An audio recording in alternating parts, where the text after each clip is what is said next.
أعوذ بالله من الشيطان الرجيم. بسم الله الرحمن الرحيم. الرحمن علم القرآن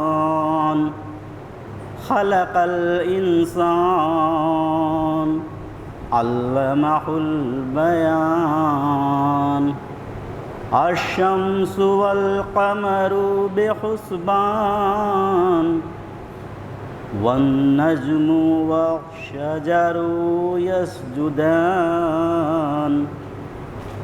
والسماء رفعها ووضع الميزان ألا تطغوا في الميزان وأقيموا الوزن بالقسط ولا تخسروا الميزان.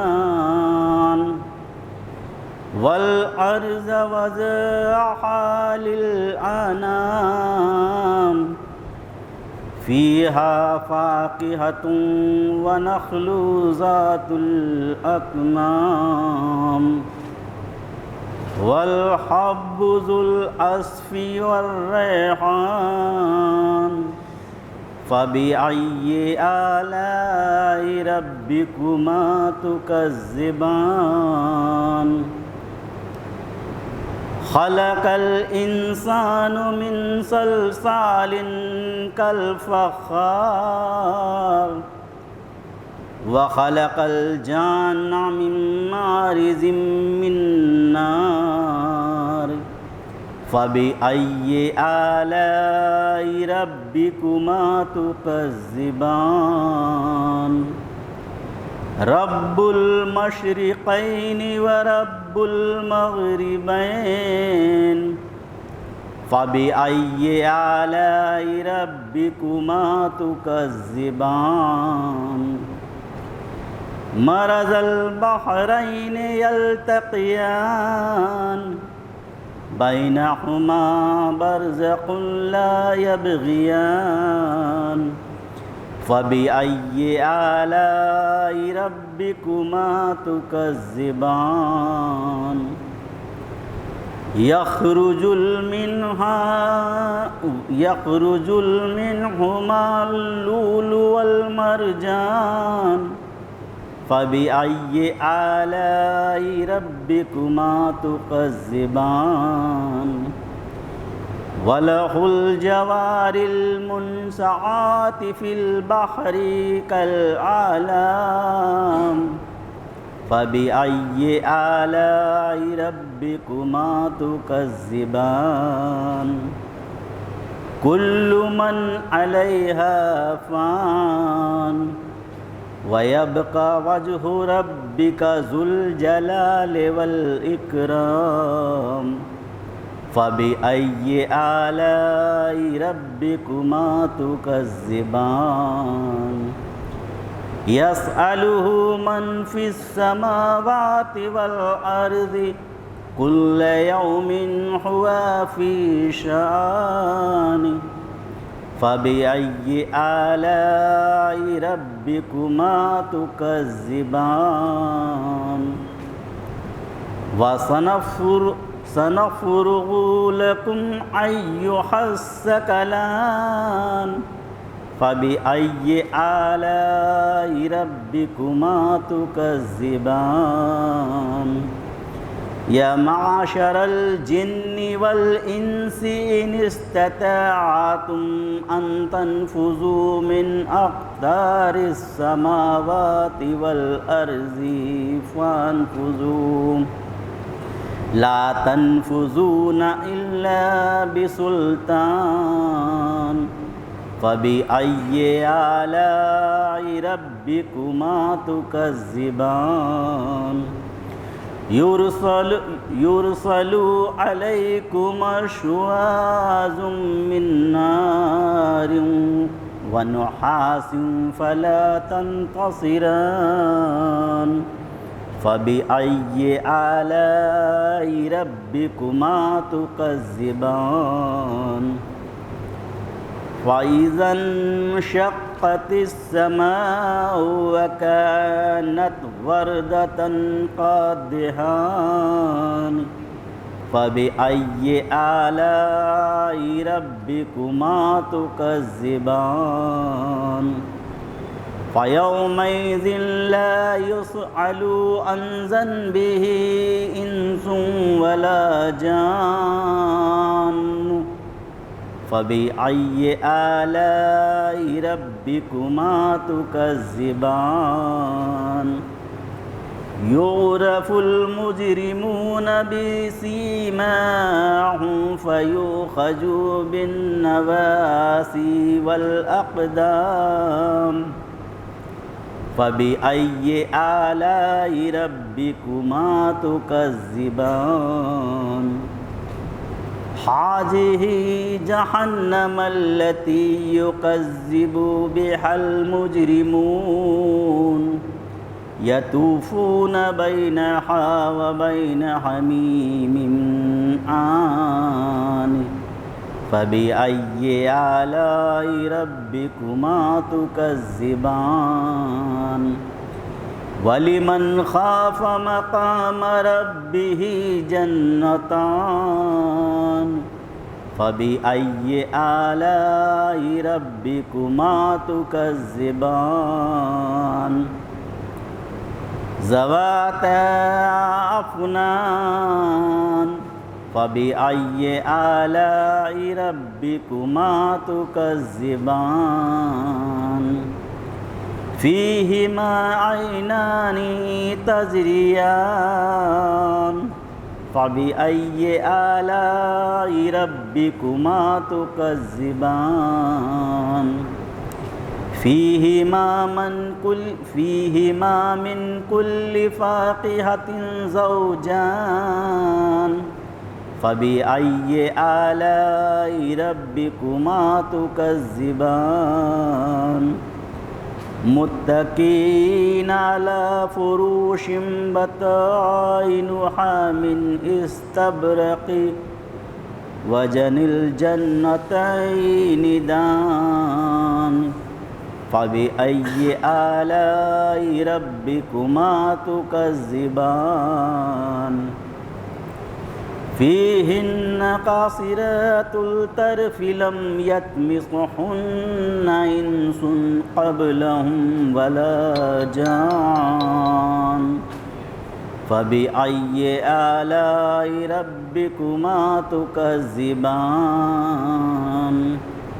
كأنهن الياقوت والمرجان فبأي آلاء ربكما تكذبان هل جزاء الإحسان إلا الإحسان فبأي آلاء ربكما تكذبان ومن دونهما جنتان فبأي آلاء ربكما تكذبان مدحمتان فبأي آلاء ربكما تكذبان فيهما عينان نزختان فبأي آلاء ربكما تكذبان فيهما فاكهة ونخل والرمان فبأي آلاء ربكما تكذبان فيهن خيرات حسان فبأي آلاء ربكما تكذبان حور مقصورات في الخيام فبأي آلاء ربكما تكذبان لم يطمثهن انس قبلهم ولا جان فبأي آلاء ربكما تكذبان متكئين على رفرف خضر وعبقري الحسان فبأي آلاء ربكما تكذبان تبارك اسم ربك ذي الجلال والإكرام صدق الله العلي العظيم وصدق نبي رسوله الكريم صلوات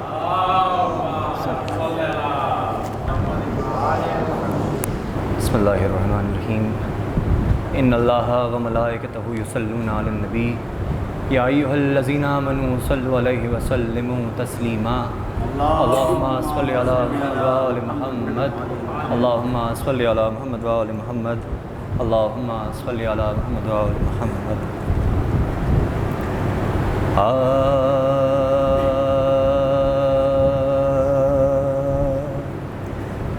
کچھ تو ہے در کچھ علی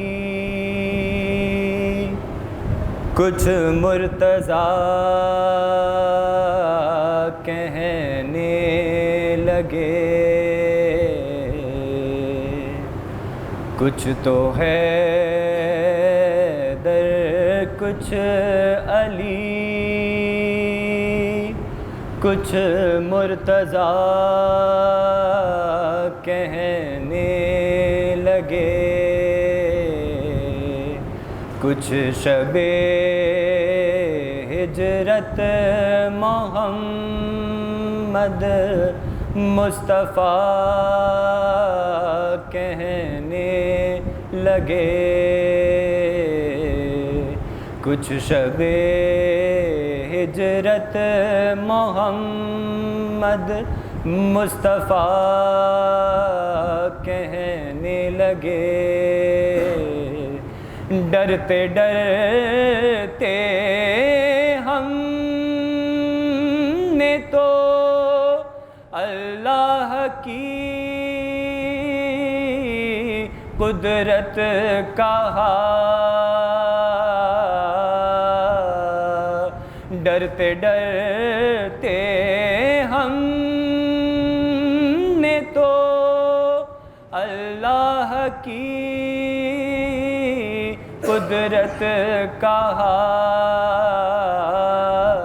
توبہ توبہ یہ نصیری تو خدا کہنے لگے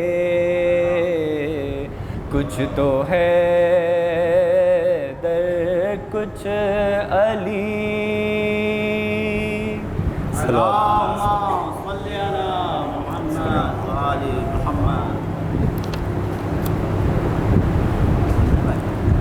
سلام چند شاہ ہے نبی سے محبت کا دعویٰ جسے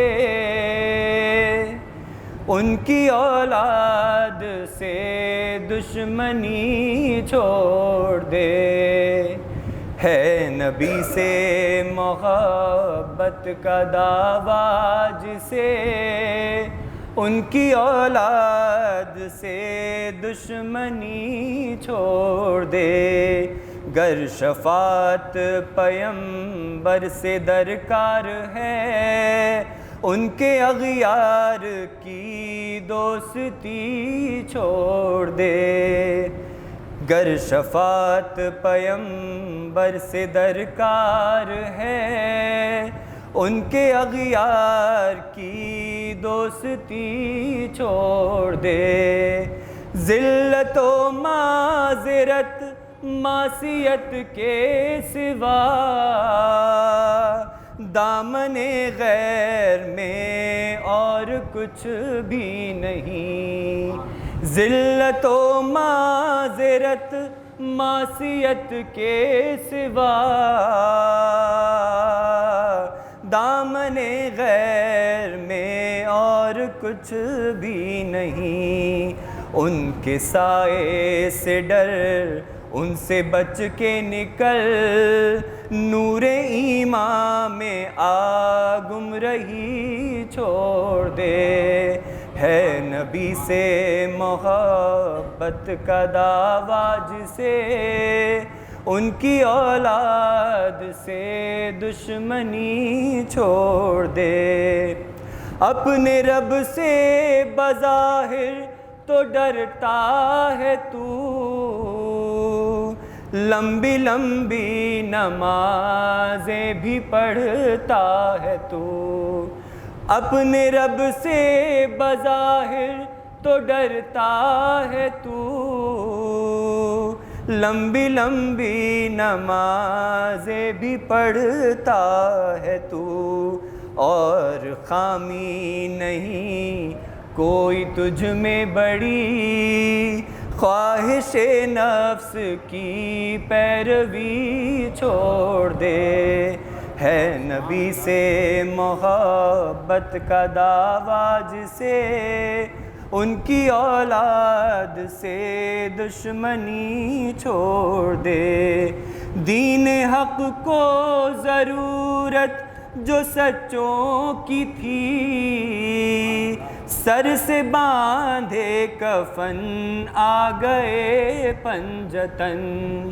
دین حق کو ضرورت جو سچوں کی تھی، سر سے باندھے کفن آ گئے پنجتن۔ ایسے سچوں کی تکذیب کرتا ہو جو، چاہیے اس کو دین نبی چھوڑ دے۔ تو نے بخن کہا مرحبا مرحبا، کہہ دیا تھا تو پھر اس سے پھر کیوں گیا؟ تو نے بخن کہا مرحبا مرحبا، کہہ دیا تھا تو پھر اس سے پھر کیوں گیا؟ جو کہا کر اسے پھر نباہا بھی کر، گر منافق نہیں دو رخی چھوڑ دے۔ ہے جو تجھ پر گراں نام مشکل کشا، تو جو منکر حدیث کسا کا ہوا، یوں تو دین محمد سے باہر ہے تو، کم سے کم نسبت جعفری چھوڑ دے۔ ہے نبی سے محبت کا دعویٰ جسے، ان کی اولاد سے دشمنی چھوڑ دے۔ دوست دار نبی و ولی ہے وہی، اپنے کردار سے بھی جو ثابت کرے۔ دوست دار نبی و ولی ہے وہی، اپنے کردار سے جو بھی ثابت کرے۔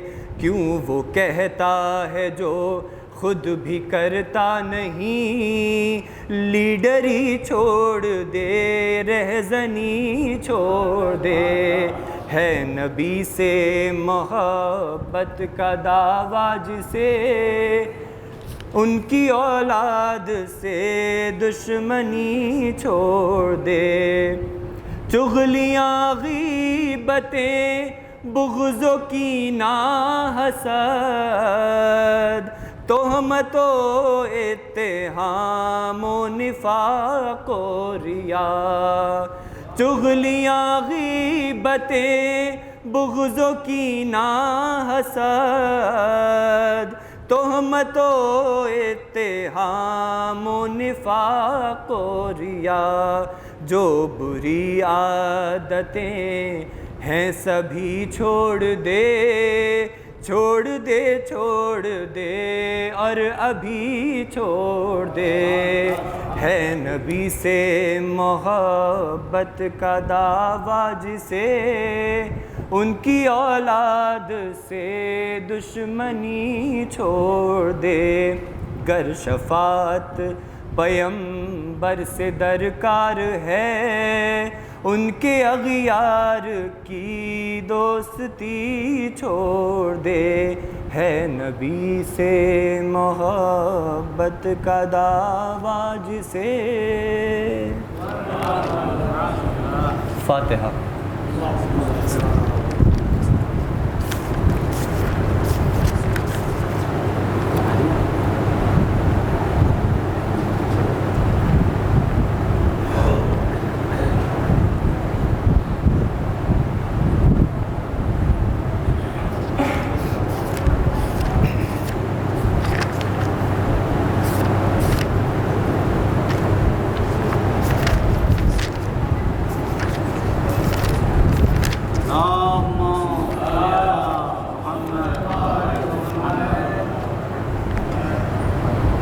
جگر کے درد کو اکبر دبائے جاتے ہیں، جگر کے درد کو اکبر دبائے جاتے ہیں، نظر سے باپ کی شاید چھپائے جاتے ہیں، خدا حسین کو پہنچا دے لاش اکبر پر، خدا حسین کو پہنچا دے لاش اکبر پر، یہ داغ وہ ہے قدم لڑ کھڑائے جاتے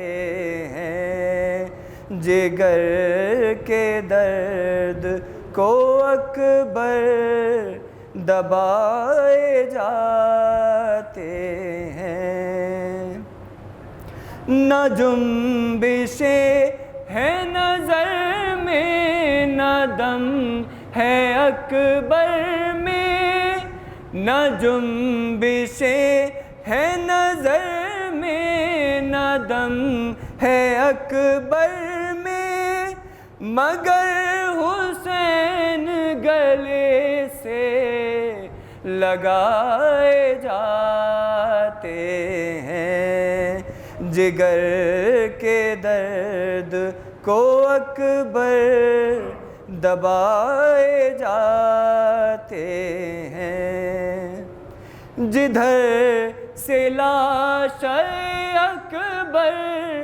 گئے تھے لے کے حسین، جدھر سے لاش اکبر گئے تھے لے کے حسین، نشان بیٹھنے اٹھنے کے پائے جاتے ہیں، جگر کے درد کو اکبر دبائے جاتے ہیں، امام ننھی سی تربت میں رکھ کے اصغر کو، امام ننھی سی تربت میں رکھ کے اصغر کو، فلک کا چاند زمین میں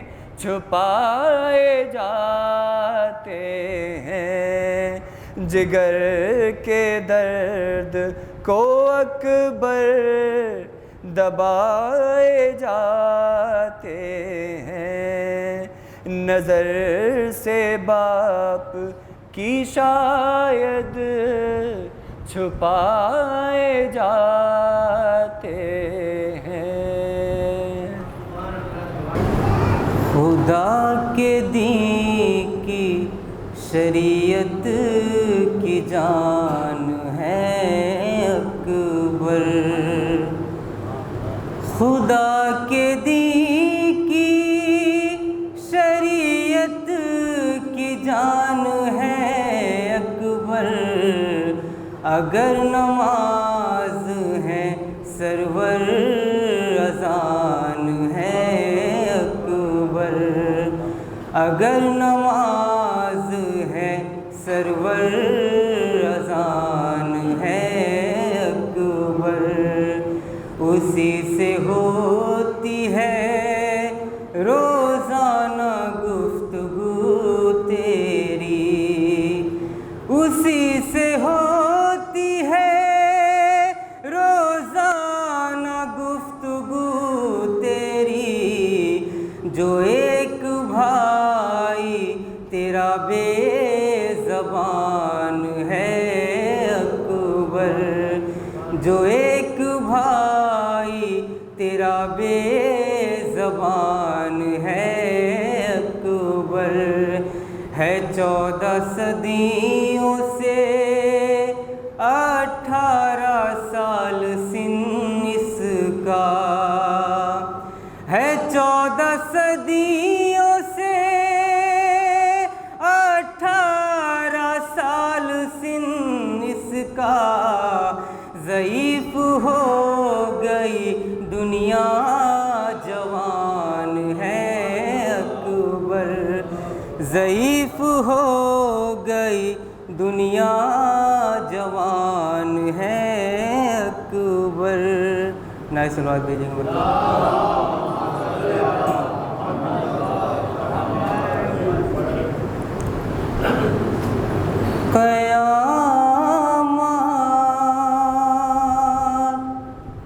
بن کے دن عاشور کا، زینب پہ آیا ہے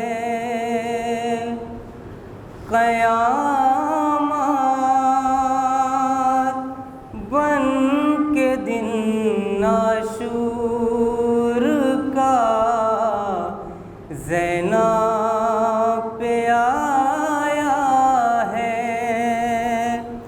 ہزاروں قاتلوں کے درمیان، ہزاروں قاتلوں کے درمیان، زہرا کا جایا ہے قیامت، بن کے دن عاشور کا، زینب پہ آیا ہے، کہاں ڈھونڈے علی اصغر کو، مادر کس طرف جائے، کہاں ڈھونڈے علی اصغر کو، مادر کس طرف جائے، اندھیری رات ہے بے شیر نے جنگل بسایا ہے، ہزاروں قاتلوں کے درمیان، زہرا کا جایا ہے، شہ بے کس اٹھا لائے ہے ٹکڑے لاش قاسم کے، شہ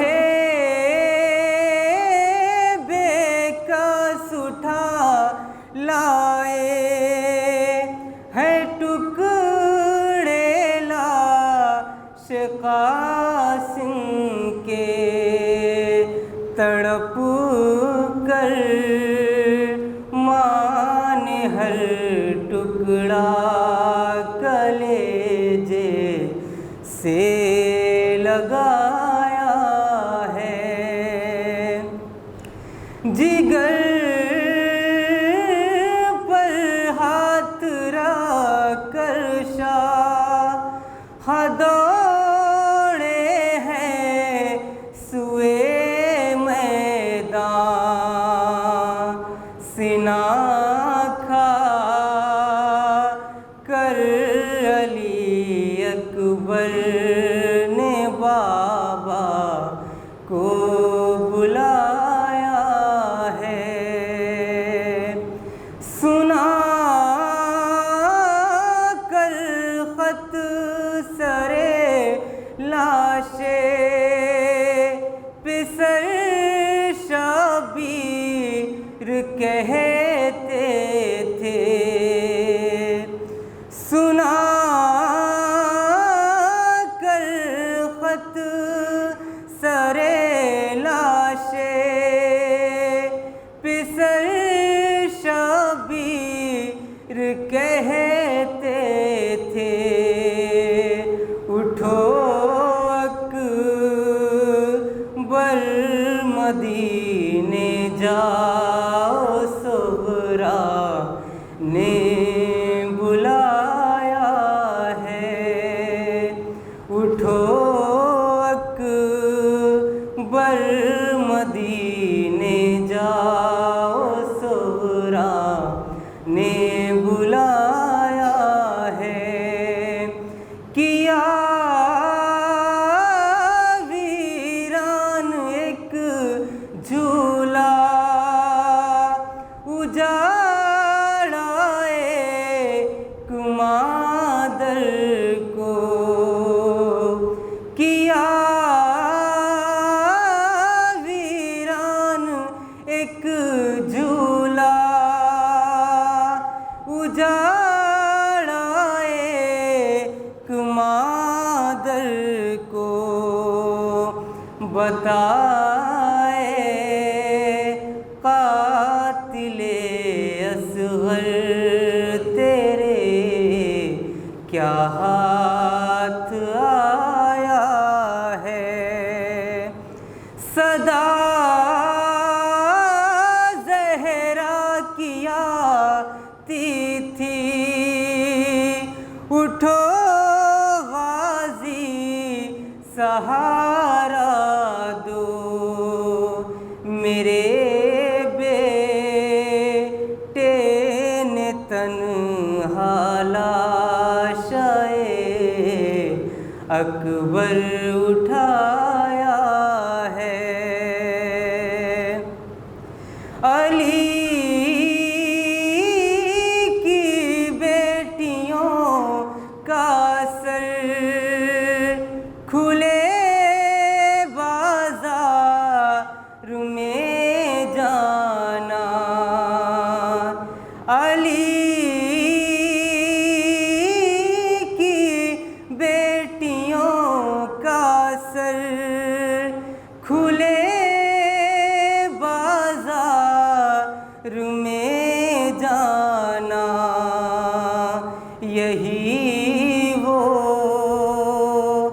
زخم ہے عابد کو جس نے خون رلایا ہے، یہی وہ زخم ہے عابد کو جس نے خون رلایا ہے، ہزاروں قاتلوں کے درمیان زہرا کا جایا ہے، قیامت بن کے دن عاشور کا۔ ایک قطع بھائی کی فرمائش ہے، وہی پیش کر دیتا ہوں، اس کے بعد سلام کے چند اشعار کہ زینب نے ایک شرف تو نرالا ہی پا لیا، زینب نے ایک شرف تو نرالا ہی پا لیا، عابد کو جلتے خیمے سے جس دم بچا لیا، عابد کو جلتے خیمے سے جس دم بچا لیا، مشکل کشا کی بیٹی نے نانا کے مثل ہی، مشکل کشا کی بیٹی نے نانا کے مثل ہی کاندھوں پہ اپنے بار امامت اٹھا لیا، کاندھوں پہ اپنے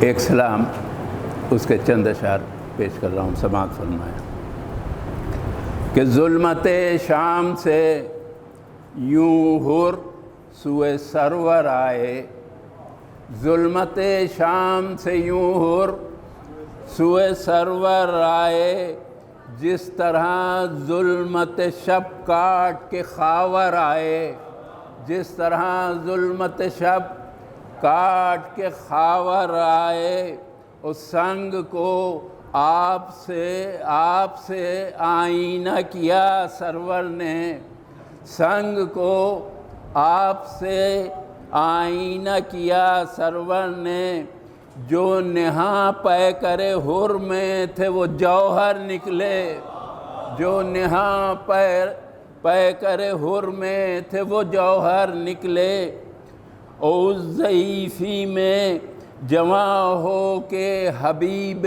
سرور، اس ضعیفی میں جواں ہو کے حبیب سرور، شادی وصل شہادت کے سفر پر نکلے، شادی وصل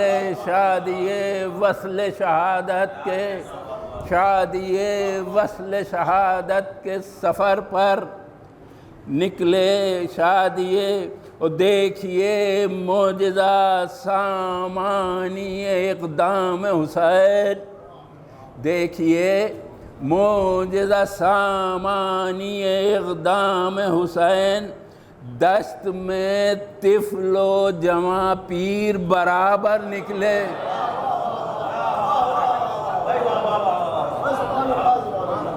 دیکھیے معجزہ سامانی اقدام حسین، دست میں طفل و جواں پیر برابر نکلے، دست میں دیکھ کے بولے عدو آ گئے نصرت کو رسول، دیکھ کے بولے عدو آ گئے نصرت کو رسول، جس گھڑی خیمے سے ہم شکل پیمبر نکلے،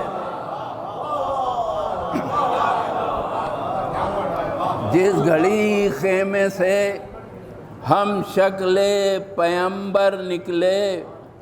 اور کربلا کا ایک یہ اعجاز ہے کہ اب تک جو قاتل تھے اصل وہ چھپے رہتے تھے، تلوار یا زہر جس کے ہاتھ میں ہوتا تھا اسی کو قاتل سمجھا جاتا تھا۔ شعر ملاحظہ فرمائیں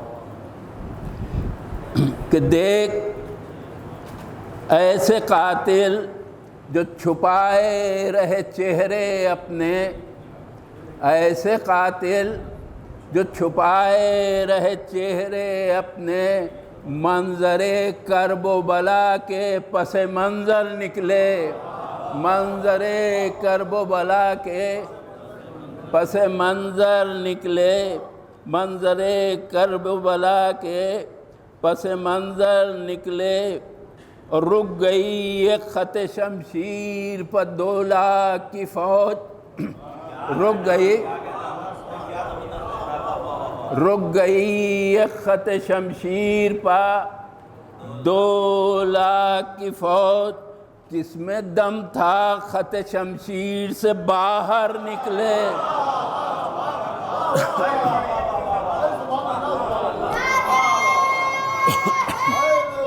یا علی اللہم صلی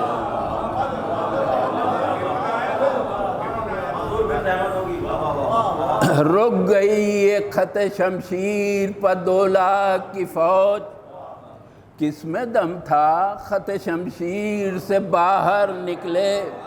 شعر ملاحظہ ہو بھائی کہ پی لیا ہوتا تو جائز تھا، نہ پینا تھا جہاد۔ پی لیا ہوتا تو جائز تھا، نہ پینا تھا جہاد۔ تشنہ لب نہر سے عباس دلاور نکلے، تشنہ لب نہر سے عباس دلاور نکلے۔ اور یہ شعر سماعت فرمائیں، بڑا نازک سا ہے لیکن آپ حضرات کے لیے، کہ پھیر سے نہر سے رخ مشک بھری سقا نے، پھیر کے نہر سے رخ مشک بھری سقا نے، خون کیے آپ سے سائے کو بچا کر نکلے۔ خون کیے آپ سے، خون کیے آپ سے سائے کو بچا، خون کیے آپ سے سائے کو بچا کر نکلے۔ اور نصرت حق کے لیے ظلم ستمگر کے خلاف، نصرت حق کے لیے ظلم ستمگر کے خلاف، لے کے شمشیر تبسم علی اصغر نکلے۔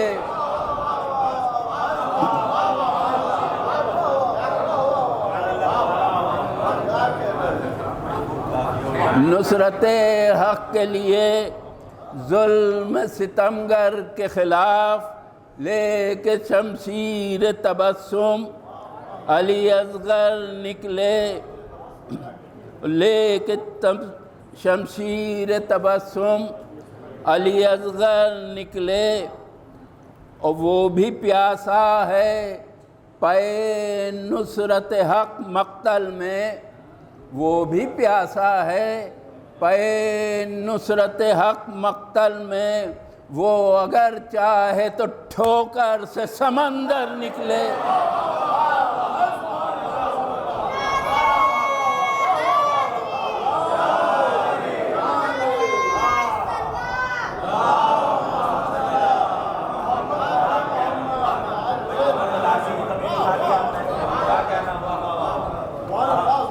وہ بھی پیاسا ہے پے نصرت حق مقتل میں، وہ اگر چاہے تو ٹھوکر سے سمندر نکلے۔ اور آخری شعر پیش کر رہا ہوں کہ ظرف کو دیکھ کے ملتا ہے غم شے ورنہ، ظرف کو دیکھ کے ملتا ہے غم شے ورنہ، کوزے چشم سے اشکوں کا سمندر نکلے، کوزے چشم سے اشکوں کا سمندر نکلے۔ اور چشم شبیر کے پرکھے ہوئے ہیرے سجاد، چشم شبیر کے پرکھے ہوئے ہیرے سجاد، حق کی میزان شہادت پر 72 نکلے۔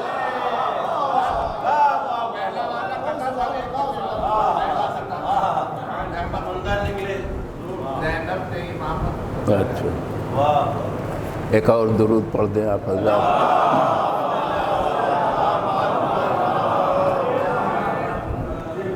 زینب نے ایک شرف تو نرالا ہی پا لیا، زینب نے ایک شرف تو نرالا ہی پا لیا، عابد کو جلتے خیمے سے جس دم بچا لیا۔ مشکل کشا کی بیٹی نے نانا کے مثل ہی کاندھوں پر اپنے بار امامت۔ لا حول ولا قوة الا باللہ العلی العظیم۔ اعوذ باللہ من الشیطان اللعین الرجیم۔ بسم اللہ الرحمن الرحیم الحمد للہ رب العالمین الصلاۃ والسلام علی سید الانبیاء والمرسلین طٰہ و یاسین سیدنا ابی القاسم محمد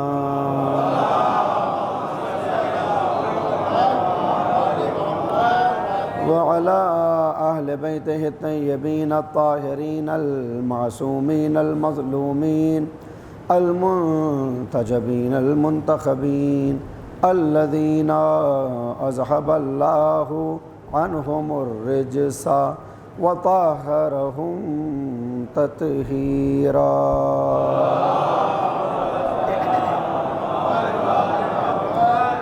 ولعنة الله على أعدائهم من الآن إلى قيام يوم الدين أما بعد فقد قال الله سبحانه تبارك وتعالى في محكم كتابه الحكيم وهو أصدق الصادقين وقوله الحق بسم الله الرحمن الرحيم لقد من الله على المؤمنين إذ بعث فيهم رسولا من أنفسهم يتلو عليهم آياته ويزكيهم ويعلمهم الكتاب والحكمة وإن كانوا من قبل لفي ضلال مبين.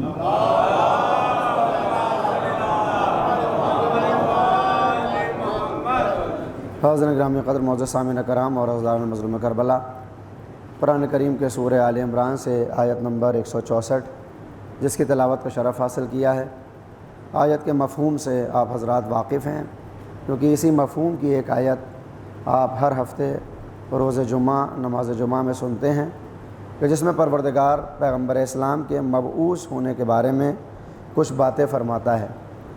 سورہ جمعہ میں کہتا ہے وَوَالَّذِي بَعَثَ فِي الْأُمِّيِّينَ رَسُولًا، کہ وہ پروردگار ہے جس نے امیین میں سے ایک کو رسول بنا کر بھیجا، جس کا کام یہ ہے کہ آیات کی تلاوت کرے، تزکیہ نفس کرے، کتاب و حکمت کی تعلیم دے، اور اس سے پہلے تم سب کے سب کھلی ہوئی گمراہی پر تھے۔ سورہ آل عمران میں انداز بدلتا ہے اور کہتا ہے امیین میں سے نہیں، لقد من اللہ علی المؤمنین اذ بعث فیہم رسولا، یہ مومنین کے اوپر اللہ کا احسان ہے کہ اس نے ان میں سے ایک کو رسول بنا کر بھیجا، کہ جس کا کام کیا ہے، یتلو علیہم آیاتہ، آیات کی تلاوت کرتا ہے، ویزکیہم، تزکیہ نفس کرتا ہے، ویعلمہم الکتاب والحکمہ، کتاب کی تعلیم دیتا ہے، حکمت کی تعلیم دیتا ہے، وَإِن كَانُوا مِن قَبْلُ لَفِي ضَلَالٍ مُبِينٍ، اور اس کی بعثت اور رسالت سے پہلے تم سب کے سب کھلی ہوئی گمراہی کے اوپر تھے۔ ایک اختلاف سورہ جمعہ کی آیت میں عقائد میں مسلمانوں کے درمیان پیدا ہوا، اور وہ یہ کہ جب پیغمبر کے لیے کہا گیا کہ اللہ نے امیین میں سے ایک کو رسول بنا کر بھیجا، تو اس کا مطلب یہ ہے کہ امی کا مطلب ہے جاہل، معاذ اللہ نعوذ باللہ، امی کا مطلب ہے جس کو پڑھنا اور لکھنا نہ آتا ہو، لہٰذا پیغمبر بھی ایسوں میں سے مبعوث ہوئے، لہٰذا ان کو بھی نہ پڑھنا آتا تھا اور نہ لکھنا آتا تھا۔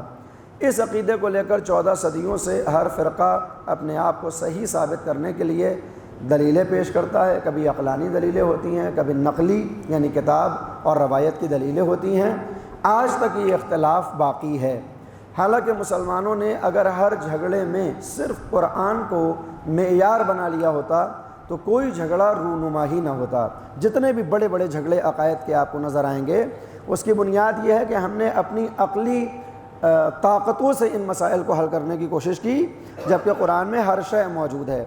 اگر قانون یہ ہے کہ اگر اللہ کہے گا هو الذی بعث فی الامیین رسولا، اللہ نے امیین میں سے ایک کو رسول بنا کر بھیجا، چونکہ امیوں میں سے آیا ہے لہٰذا وہ بھی امی ہوگا، تو پھر اس آیت کا کیا کیا جائے گا جس میں اللہ کہہ رہا ہے لقد من اللہ علی المؤمنین اذ بعث فیہم رسولا، یہ اللہ کا مومنوں کے اوپر احسان ہے کہ اس نے مومنوں میں سے ایک کو رسول بنا کر بھیجا۔ تو اگر امیین میں سے امی ہوا تو مومنین میں سے مومن ہو گیا، متوجہ ہیں یا نہیں؟ یعنی اس قانون کے تحت کہ جن کے درمیان سے مبعوث ہوگا ویسا ہوگا، لہٰذا وہ امی ان میں سے آئے ہیں تو امی ہوں گے، تو پھر اس قاعدے کے تحت اللہ کہہ رہا ہے کہ مومنین میں سے ایک کو رسول بنا کر بھیجا. تو اگر مومنین میں سے کسی ایک کو رسول بنا کر بھیجا جائے تو سوال یہ پیدا ہوتا ہے کہ پیغمبر نے اعلان رسالت کیا ہے 40 برس کی عمر میں، اعلان نبوت کیا ہے 40 برس کی عمر میں، اس سے پہلے نہ اپنی رسالت کا اظہار کیا نہ اپنی نبوت کا اظہار کیا. تو پیغمبر سے پہلے مکے میں کون سے مومن موجود تھے؟ کاش متوجہ ہو آپ. اگر مومنین میں سے پیغمبر کو مبعوث کیا جا رہا ہے تو 40 برس سے پہلے پیغمبر سے پہلے کون سے یہاں پر مومنین موجود ہیں جن میں سے پیغمبر کو نکالا جا رہا ہے؟ اب دو ہی مسئلے ہیں کہ یا تو عرب میں وہ مومن تلاش کرنے پڑیں گے کہ جن کے درمیان سے پیغمبر کو نکالا جائے، اور پھر یا یہ مانا جائے گا کہ قرآن کا قاعدہ یہ ہے کہ ضروری نہیں ہے کہ جن میں سے نکالا جائے ان جیسا ہو. صلوات بھیجیں پر محمد و آلہ. اور اگر پہلا قانون مان لیا جائے کہ صاحب جن میں سے نکلے گا ان جیسا ہوگا تو پھر ماننا پڑے گا کہ پیغمبر 40 برس کے بعد مومن نہیں ہوئے، آسمان پر مومنوں میں پہلے شمار تھا، اعلان رسالت 40 برس کے بعد ہوا.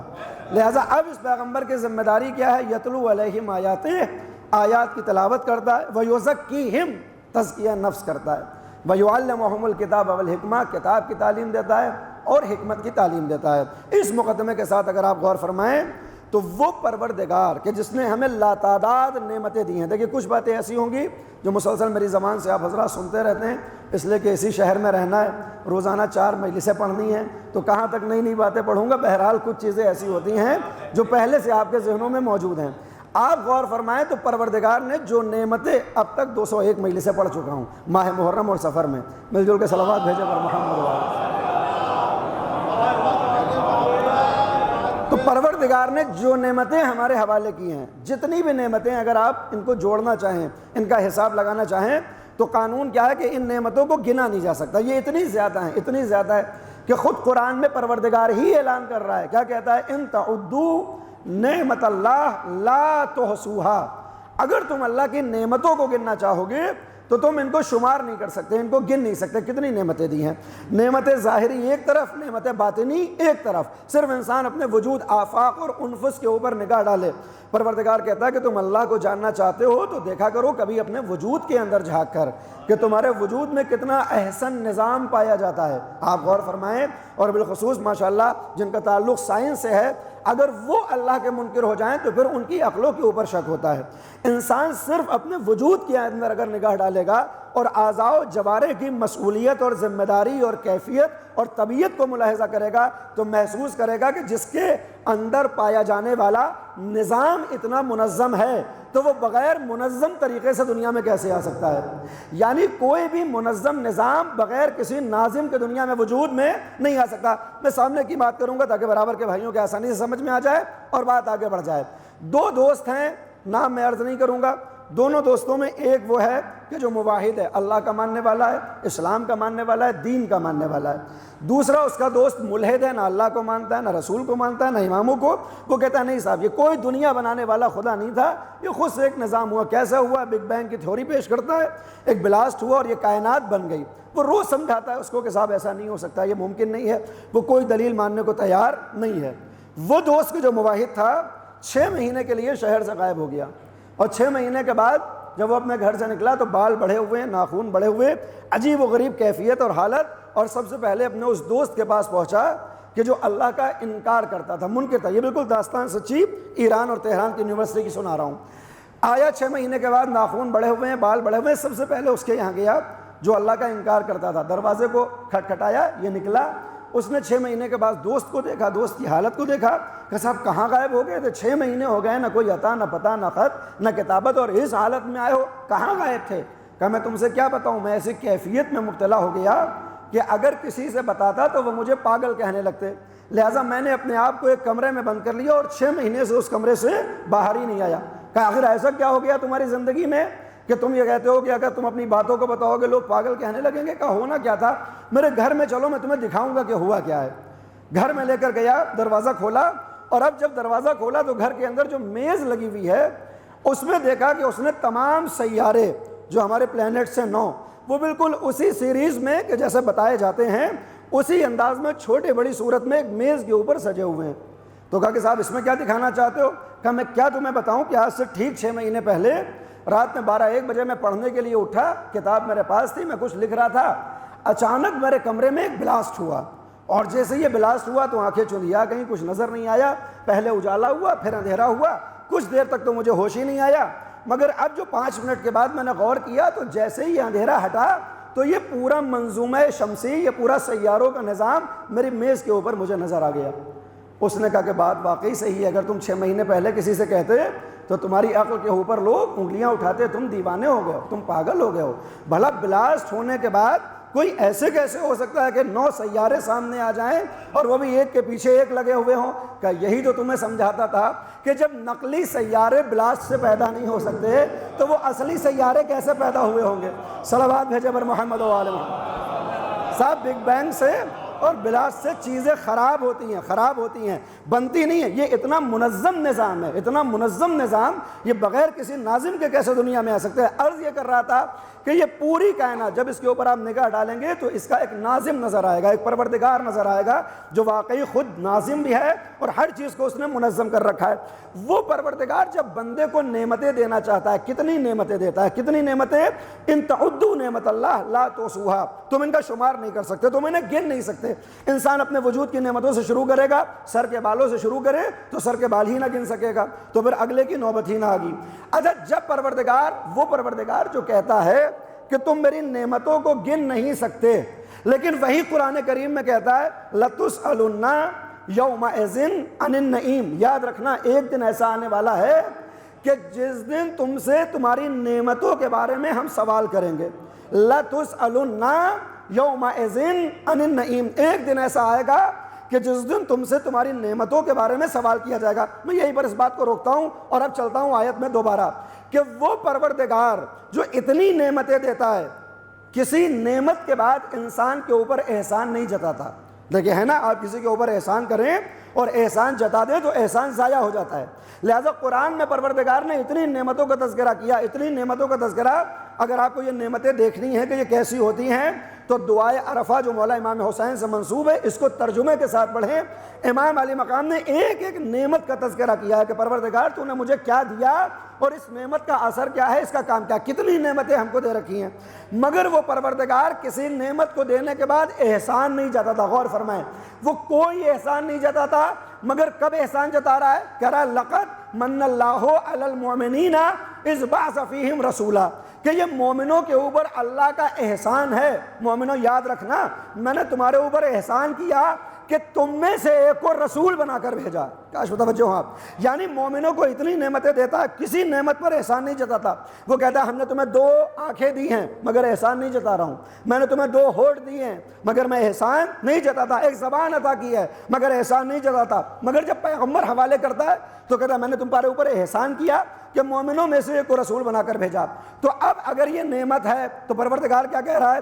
لَتُسْأَلُنَّ يَوْمَئِذٍ عَنِ النَّعِيمِ، جتنی نعمتیں دی ہیں تمہیں سب کا حساب ہوگا۔ اے میرے پروردگار، جن نعمتوں کو گنا نہیں جا سکتا، شمار نہیں کیا جا سکتا، ان کا حساب و کتاب کیسے ہوگا؟ بھائی جس چیز کو گنا جا سکے اس کا سوال بھی ہو جائے گا۔ یہاں پر ریت کے ذرات رکھے ہوئے ہوں تو جب یہ ریت کے ذرات ہم گن ہی نہیں سکتے اپنی 60-70 برس کی عمر میں، تو ہر ذرے کا حساب کیسے دیں گے؟ آپ میرے سامنے آ جائیں کہ صاحب یہ جو آپ نے 1 ٹرک ریت منگایا ہے، ہر ذرے کا حساب آپ کو دینا ہوگا، تو میں کہوں گا گن آپ لیجئے، حساب میں دے دوں گا، اس لیے کہ جب گنا ہی نہیں جا سکتا تو حساب ناممکن ہے۔ پروردگار تو خود قانون بنا رہا ہے کہ ان تعدوا نعمت اللہ لا تحصوها، اگر ان نعمتوں کو گننا چاہو گے گن نہیں سکتے، مگر تو ہی قرآن میں کہہ رہا ہے لَتُسْأَلُنَّ يَوْمَئِذٍ عَنِ النَّعِيمِ، جب آؤ گے تو نعمتوں کے بارے میں سوال کریں گے۔ اے میرے اللہ، جن کو گنا نہیں جا سکتا، میں بار بار دہرا رہا ہوں، جنہیں گنا نہیں جا سکتا، حساب کیسے ہوگا؟ کہ دیکھو جب وقت کم ہو اور اگر اللہ ہر نعمت کا حساب کرنے لگ جائے تو وہ قیامت کا جو ایک دن 50,000 سال کا ہے وہ ایک ہی انسان کے لیے کافی ہوگا۔ ہر انسان کا حساب و کتاب نہیں ہو سکے گا، وہ ہے 50,000 سال کا، مگر میری ہی نعمتوں کے اتنے سوال ہو جائیں گے کہ وہ دن ایک ہی کے اوپر تمام ہو جائے گا۔ تو اب پروردگار کہتا ہے کہ جب وقت کم ہو، سوال زیادہ ہوں، تو سارے سوال نہیں پوچھے جاتے، ان سوالوں میں سے کوئی ایک بنیادی سوال پوچھا جاتا ہے اور قانون بن جاتا ہے کہ اس کا جواب ملا تو سارے جواب مل گئے، اس کا جواب نہ ملا تو کوئی جواب نہ ملا۔ میں اور آسان کر دوں، مجالس پڑھنے کے لیے اکثر دوسرے شہروں میں جانا ہوتا ہے، کسی مقام پر مجلس پڑھ کر اترا تو ایک ضعیف سے شخص میرے پاس ہے، مجلس کی تعریف کرنے کے بعد کہتے ہیں مولانا جیسے آپ نے مجلس پڑھی، جوانی میں مجھے بھی بڑا شوق تھا کہ میں خطابت کروں، مجلسیں پڑھوں، مگر حالات و تقاضے نے موقع نہیں دیا، میں ممبر پر نہیں آیا۔ میں نے کہا پروردگار آپ کی نیت کو قبول فرمائے، وہ آپ کو اس کی جزا دے گا۔ بولے ہاں اللہ نے جزا دی ہے۔ میں نے کیا جزا دی؟ بولے صاحب اللہ نے مجھے ایک پوتا دیا ہے جس کی عمر ابھی 12 برس ہے۔ میں نے کہا اچھا پھر؟ بولے صاحب ایسا ذہین اور ایسا ذکی اور ایسا ذکاوت مند، ایسا ذہین بچہ ہے یہ کہ اس کا سن تو 12 برس کا ہے مگر اس کی عقل بہت تیز ہے، لہٰذا میں نے اب اپنی خواہشات کو اس کے ذریعے پورا کرنے کی کوشش کی ہے۔ میں نے کہا کیا کیا؟ بولے میں اس کو خطابت سکھا رہا ہوں، میں اسے ذاکری سکھا رہا ہوں۔ میں نے کہا صاحب ابھی اس کی زندگی خراب نہ کریے، ابھی اسکول میں جانے دیجئے، کچھ پڑھنے لکھنے دیجئے، ممبر پر ایسے ہی افراد آ کر پھر کیا کیا کہہ کر چلے جاتے ہیں، پہلے اس کو پڑھنے لکھنے دیجئے، جب کسی لائق ہو جائے تب اسے ممبر پر بھیجیے۔ بولے نہیں صاحب وہ اسکول بھی جاتا ہے، وہ مدرسے بھی جاتا ہے، دینی تعلیم بھی حاصل کر رہا ہے، دنیاوی تعلیم، اور دنیاوی تعلیم میں بھی ممتاز ہے اور دینی تعلیم میں بھی ممتاز ہے۔ اگر آپ کو یقین نہ ہو تو آپ اس سے سوال کریے، جس موضوع کا سوال کریں گے وہ جواب آپ کو دے دے گا۔ دنیاوی موضوعات کی بات آئے گی، فزکس کا سوال کریے، کیمسٹری کا سوال کریے، کسی چیز کا سوال کرنا ہو جواب ملے گا۔ دین کی بات آئے، علم اصول پوچھئے، علم حدیث پوچھئے، تفسیر پوچھئے، سب جواب یہ دینے کے لیے تیار ہے۔ جی کے کی بات آئے گی تو ساری انفارمیشن اس کے پاس ہے۔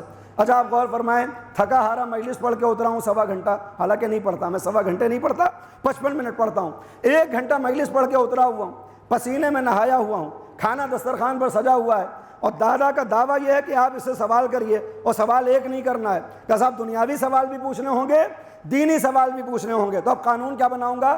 جب وقت کم ہو، دعویٰ بڑا ہو، سوال زیادہ ہو تو سارے سوال نہیں پوچھے جاتے، ایک سوال پوچھوں گا جو ماسٹر کوشچن ہوگا، اپنے آپ سے معیار بناؤں گا کہ اگر اس سوال کا جواب مل گیا تو سارے دعوے درست ہیں، اگر اس سوال کا جواب نہ دیا تو سارے دعوے جھوٹے ہیں۔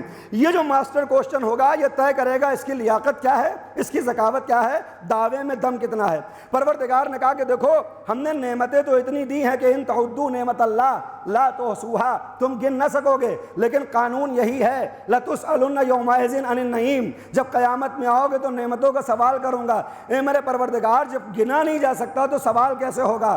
کہ جب وقت کم ہو، دعویٰ بڑا ہو، سوال زیادہ ہو تو سارے سوال نہیں پوچھے جاتے، ایک سوال پوچھا جاتا ہے، جواب آ گیا تو دعوے درست، جواب نہ آیا تو دعوے غلط۔ اے میرے پروردگار کس نعمت کے بارے میں سوال پوچھے گا کہ جس کے اوپر سارے سوال معاف ہو جائیں؟ کہ اب کسی چھوٹی نعمت کے بارے میں سوال نہیں ہوگا، یہ جو ساری نعمتیں دی ہیں ان میں ایک وہ نعمت ہے کہ اکملت لکم دینکم واتممت علیکم نعمتی، جن پر نعمتوں کو تمام کر دیا جائے، یعنی ولایت امیر المومنین علی کی ولایت کا سوال ہوگا، جواب آ گیا تو دعوے درست، جواب نہ دیا تو دعوے غلط ہیں۔ صلوات بھیجنے پر محمد و آلہ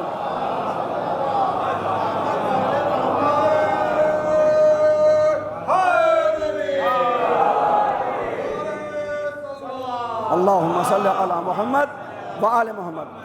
لہذا پروردگار نے جتنی بھی نعمتیں دی ہیں، کسی بھی نعمت کو دینے کے بعد یہ نہیں کہا کہ بس اب نعمتیں تمام ہو گئی اس کے بعد کچھ دینے والا نہیں ہوں۔ کب وہ کہہ رہا ہے کہ نعمتوں کا اتمام ہو رہا ہے؟ اکملت لکم دینکم واتممت علیکم نعمتی، جب ولایت کا اعلان ہوگا، جب غدیر میں پیغمبر اسلام اس نبوت و رسالت کو منتقل کریں گے ولایت و خلافت کی طرف تو نعمتیں آپ پروردگار نے پھر قرآن میں کہا وقفوہم وقفوہم انہم مسئولون۔ قرآن کی آیت ہے نا کہ جب جنت و جہنم کا معاملہ ہونے والا ہوگا، کچھ لوگ جہنم کی طرف جا رہے ہوں گے، کچھ لوگ جنت کی طرف جا رہے ہوں، اچانک ایک ملک آواز دے گا، قرآن کی آیت ہے وقفوہم وقفوہم، روکو روکو انہیں روکو، کیوں روکو؟ انہم مسئولون، ابھی ان سے سوال کیا جائے گا۔ اے میرے پروردگار کون سا سوال ہونے والا ہے؟ کہ قرآن میں وہ بھی بتایا کہ سوال کون سا ہوگا، اما یتساءلون عن النبأ العظیم، ان قریب سوال کیا جائے گا ایک بڑی خبر کے بارے میں، مجھے بتاؤ کہ غدیر سے بڑی خبر اور کیا ہو سکتی ہے۔ لہٰذا اب غدیر کے متعلق، ولایت کے متعلق سوال ہوگا، نعمتوں کا اہتمام اس پر ہوگا، سارے دعوے درست ہو جائیں گے۔ اور جب ولایت کا سوال ہوگا تو یہ نہیں پوچھا جائے گا کہ پیغمبر کے بعد کس کو مانتے ہو، اس کے بعد بھی سوالات ہیں۔ جب ہم کہیں گے علی کو مانتے ہیں تو پھر کہا جائے گا کہ صرف کو مانتے ہو یا کی بھی مانتے ہو۔ صلوات ہے جبر محمد و آل محمد۔ لہذا اس ولایت کے بعد سارے معاملات طے ہو جائیں گے۔ کیوں؟ اس لیے کہ ولایت کے بغیر کسی عمل کو قبول نہ کیا جائے گا، اس ولایت کے بغیر کوئی بھی بات پروردگار کے یہاں لائق قبولیت نہیں ہوگی، کیونکہ معیار ولایت ہے۔ اس کے لیے اگر میرے پاس وقت ہوتا تو میں کچھ باتیں اور آپ کے سامنے پیش کرتا کہ ولایت کو معیار کیوں بنایا گیا، صرف اشارہ کروں گا۔ دیکھیں جب تک ولایت عبد و معبود کے درمیان میں نہیں ہوتی تو کسی کے اعمال کیسے ہیں سمجھ میں ہی نہیں آتا، ہے نا۔ جب تک معاملہ عبد اور معبود کے درمیان میں ہو، کوئی ولی نہ ہو بیچ میں، تب تک حقیقت عبادت معلوم نہیں ہوتی۔ دلیل کیا ہے کہ جو سب سے بڑا عابد تھا، جو سب سے بڑا عبادت گزار تھا، غور فرمایا کہ کتنی عبادتیں کرتا ہے، میں ہر مجلس میں اس کو تذکرہ کرتا ہوں کہ 2 رکعت نماز 6000 سال تک پڑھتا رہا، تو اس سے زیادہ عبادت کرنے والا کون ہے؟ مگر جب ایک سجدے کا انکار کیا تو اللہ کہتا ہے کانا من الکافرین، وہ کافروں میں سے تھا۔ اے میرے پروردگار وہ تھا کہاں؟ یہ کہے کہ جب اس نے سجدہ نہیں کیا تو وہ ہو گیا، کہا نہیں وہ تھا کافروں میں سے۔ ہے میرے پروردگار وہ کافروں میں سے کہاں تھا؟ وہ تو نمازیں پڑھ رہا تھا نا، وہ کافروں میں سے کہا تھا؟ کہ نہیں تھا تو کافروں میں سے، مگر کفر چھپا ہوا تھا۔ ظاہر کب ہوا؟ جب عبد اور معبود کے درمیان ایک ولی خدا آدم کی صورت میں سامنے آ گیا۔ وگرنہ آپ غور فرمائیں کہ اگر آدم نہ ہوتے، اللہ کا ارادہ نہ ہوتا کہ وہ یہ دنیا بنائے گا، اگر اللہ اس دنیا کو سجاتا ہی نہ، انسان کو خلیفہ بنانے کی اس کی کوئی کوشش ہی نہ ہوتی، کوئی ارادہ نہ ہوتا، تو سوچیں آج شیطان کا اسٹیٹس کیا ہوتا؟ جانتے ہیں کیا اسٹیٹس ہوتا؟ 4 مقرب فرشتے ہیں، جبرائیل، میکائیل، اسرافیل، اسرائیل۔ یہ ایسا تھا کہ ان کے برابر کھڑا ہو کے اس کو نام دیا گیا تھا عزازیل، بالکل وہی اس کا مرتبہ تھا جو جبرائیل و میکائیل کا ہے۔ مگر یہ مرتبہ کب سامنے آیا کہ اس کی حقیقت کیا ہے؟ جب درمیان میں آدم کو ایک ولی خدا بنا۔ اگر آدم نہ ہوتے تو وہ آج بھی عبادتیں کر رہا ہوتا، وہ آج بھی نمازیں پڑھ، اور یہی اس نے کہا تھا پروردگارہ یہ ایک سجدہ مجھے معاف کر دے، بدلے میں ایسا سجدہ کروں گا کہ ابھی سر رکھوں گا، قیامت میں سر اٹھاؤں گا۔ آواز آئی ابلیس تو یہ چاہتا ہے کہ میری عبادت ویسے کرے جیسے تو چاہتا ہے، اور میں یہ چاہتا ہوں کہ میری عبادت ویسے ہو جیسے میں چاہتا ہوں۔ بس یہ بنیادی فرق ہے۔ دیکھیں اگر عابد ہے صرف عبد نہیں ہے تو عبادت کرتا رہے گا جیسے اس کا دل چاہے گا، لیکن جب کوئی عبد ہو جائے گا تو پھر عبادت بھی کرے گا مگر ویسے جیسے خدا چاہتا۔ غلطی کہاں سے ہوئی اس سے؟ جب اللہ نے کہا کہ جب آدم کے پتلے میں روح ڈال دوں تو تم سجدے میں چلے جانا، اس سے وہی پر غلطی ہو گئی کہ جہاں پر بعض اوقات ہمارے جوانوں سے غلطی ہو جاتی ہے۔ جب میں کسی کو دیکھتا ہوں تعزیے کے سامنے سجدہ کرتے ہوئے، علم کے سامنے سجدہ کرتے ہوئے، تو کہتا ہوں سب تعزیے کے سامنے سجدہ نہ کرو، علم کے سامنے سجدہ نہ کرو۔ فوراً کہتا ہے مولانا بھول گیا اللہ نے آدم کا سجدہ کروایا ہے، تو جب آدم کا سجدہ ہو سکتا ہے تو علم کا بھی سجدہ۔ عزیزان گرامی، سجدہ اس دن بھی آدم کا نہیں تھا، سجدہ اللہ کا تھا۔ اور فرمائیں سجدہ اس دن بھی اللہ کا تھا۔ یہی غلطی ہو رہی تھی ابلیس سے، اس نے کہا صاحب میں آگ سے بناؤں، یہ مٹی سے، میں اس کا سجدہ کیسے کروں؟ اللہ نے آدم کا سجدہ نہیں کرایا۔ پھر کیا ہو رہا تھا؟ کہ صاحب جیسے آج کوئی اللہ کا سجدہ کرنا چاہے گا، قیامت تک کرنا چاہے، پیغمبر کے بعد سے لے کر قیامت تک جو بھی سجدہ کرنا چاہے گا تو سجدے میں کیا پڑھا جائے گا یہ بھی خدا طے کرے گا، اور سجدہ کس طرف کیا جائے گا یہ بھی خدا طے کرے گا۔ کل صبح فجر کی نماز میں کوئی اکڑ جائے کہ مولانا میں 2 کی جگہ 4 پڑھوں گا، سجدے 4 کی جگہ 8 کروں گا، مگر کعبے کی طرف نہیں کروں گا۔ آج کل معاملہ اسرائیل و فلسطین کا گھر میں، لہٰذا میں یہ 8 سجدے قبلہ اول کی طرف کروں گا۔ حکم کیا آئے گا کہ نہ صرف یہ ثواب نہیں ملے گا بلکہ گناہ الگ سے ہوگا، کیونکہ پروردگار نے اب قبلہ بنا دیا ہے کعبے کو، لہٰذا اب جب بھی سجدہ ہوگا تو قبلے کی طرف ہوگا، کعبے کی طرف ہوگا۔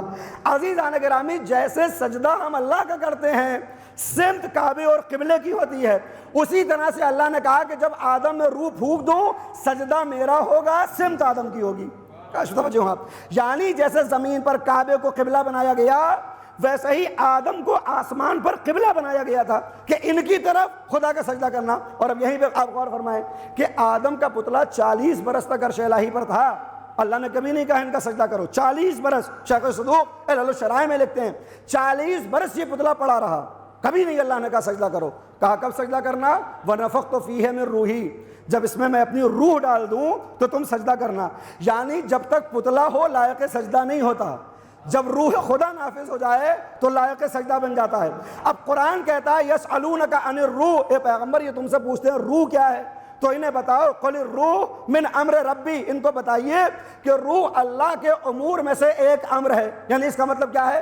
جب تک آدم مٹی کا ڈھانچہ ہوں گے، پتلا ہوں گے، مجسمہ ہوں گے، اس لائق نہیں ہے کہ ان کی طرف سجدہ کرایا جائے۔ لائق سجدہ کب بنیں گے؟ جب اس میں پروردگار اپنی روح ڈالے گا۔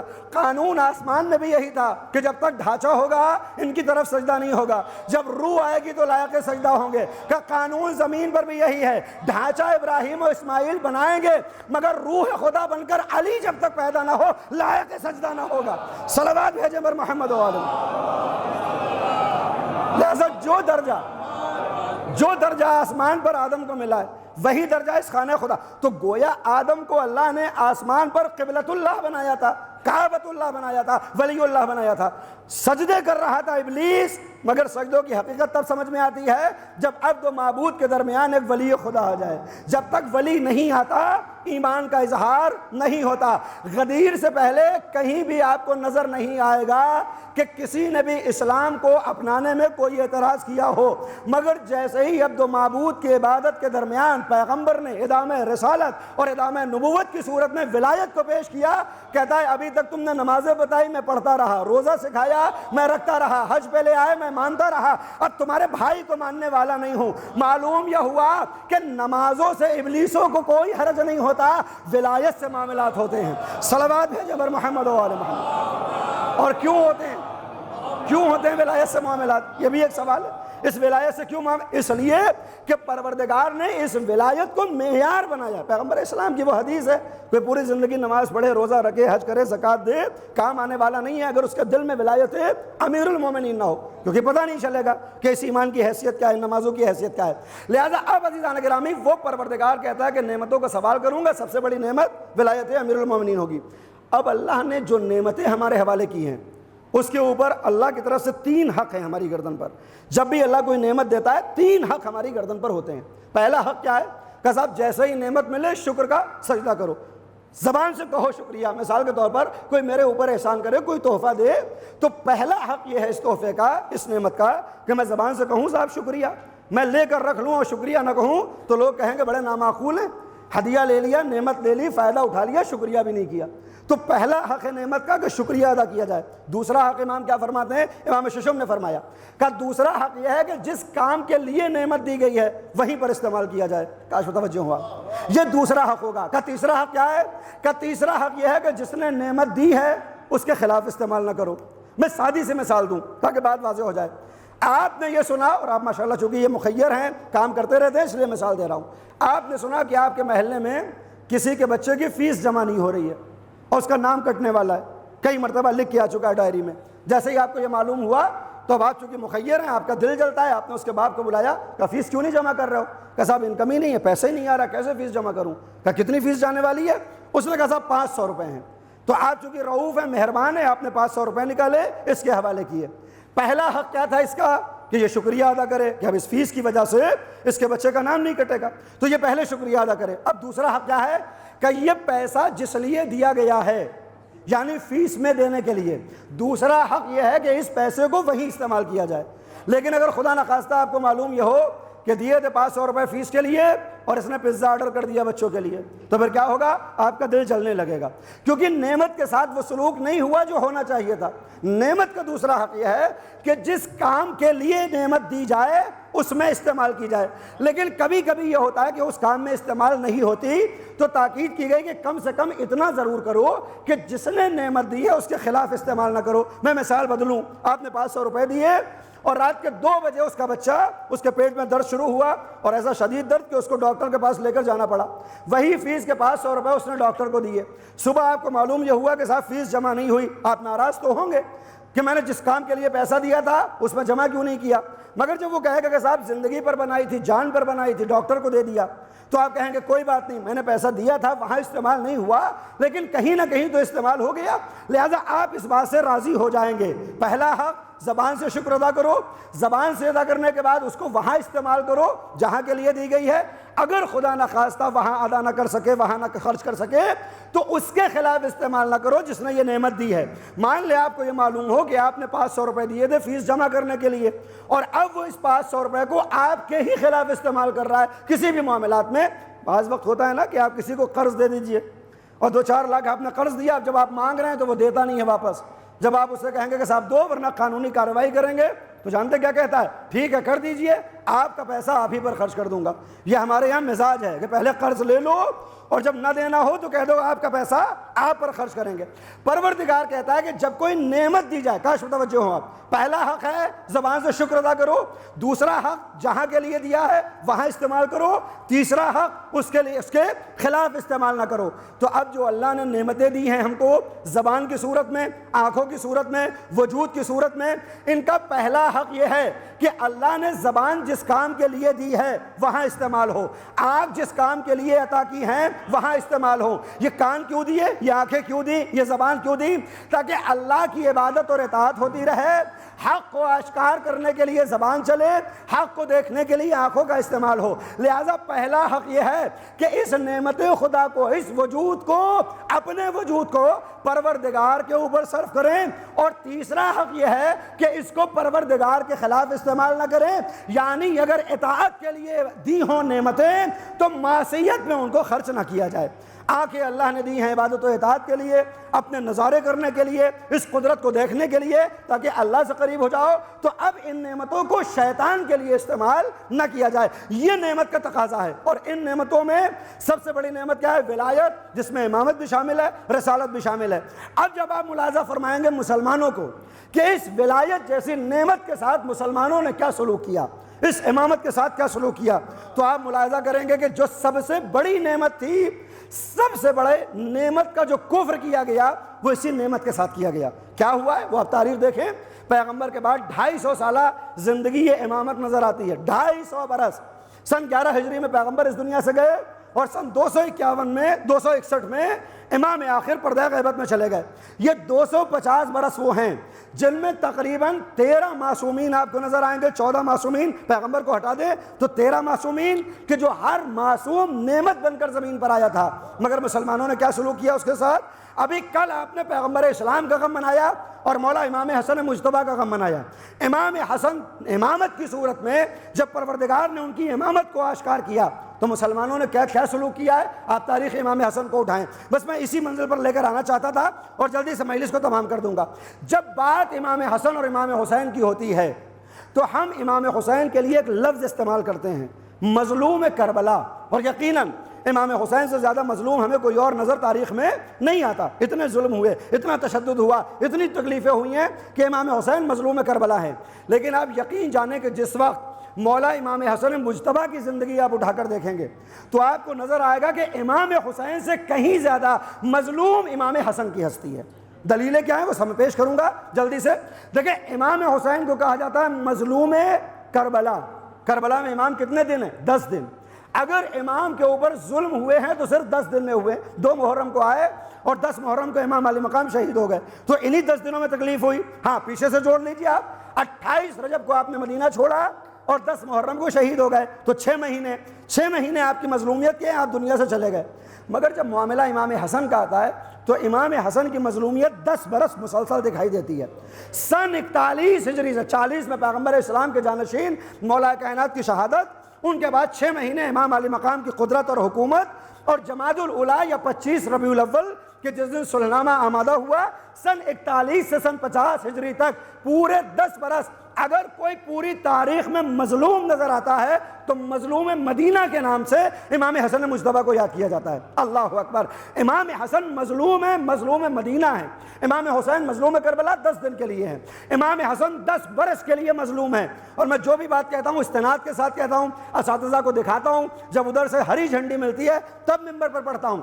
عزیزان گرامی، امام حسن مظلوم ہے، امام حسین مظلوم کربلا۔ تاریخ یہ بتاتی ہے فرق کیا ہے دونوں کی مظلومیت میں۔ جب آپ کسی معصوم کی زیارت اٹھائیں گے، چاہے پیغمبر کی زیارت اٹھائیں، چاہے امام علی کی، چاہے امام حسن، امام حسین، کسی کی زیارت اٹھائیں، زیارت کیا ہوتی ہے؟ ایک معصوم دوسرے معصوم کو جو سلام کرتا ہے تو القاب کے ساتھ سلام کرتا ہے۔ آپ ہر معصوم کی زیارت اٹھائیں، ایک جملہ ہے، نیم جملے ہیں البتہ 2 کہ جو ہر معصوم کے لیے استعمال ہوتے ہیں۔ پیغمبر کے لیے بھی استعمال ہوا، علی کے لیے بھی، حسین کے لیے بھی، چوتھے، پانچویں، چھٹے امام، 11ویں امام کے لیے بھی استعمال ہوا۔ وہ جملہ جانتے ہیں کیا ہے؟ وہ جملہ یہ ہے کہ امام علیہ الصلوۃ والسلام، کیونکہ زیارت امام کی زبان سے ہوتی ہے، موجودہ امام اپنے گزرے ہوئے اماموں کو سلام کرتے ہوئے کہتا ہے، سارے القاب کے بعد کہتا ہے کہ عاشا سعیدہ و مزیتا شہیدہ۔ اس کا معنی کیا ہے؟ ہم امام کو سلام کرتے ہوئے کہتے ہیں امام معصوم، دوسرے معصوم کو سلام کرتے ہوئے کہتا ہے آپ کا شرف یہ ہے کہ آپ کا مقام یہ ہے کہ جب تک آپ زندہ رہے، عاشا آپ نے زندگی گزاری، سعیدہ سعادت مندانہ زندگی گزاری.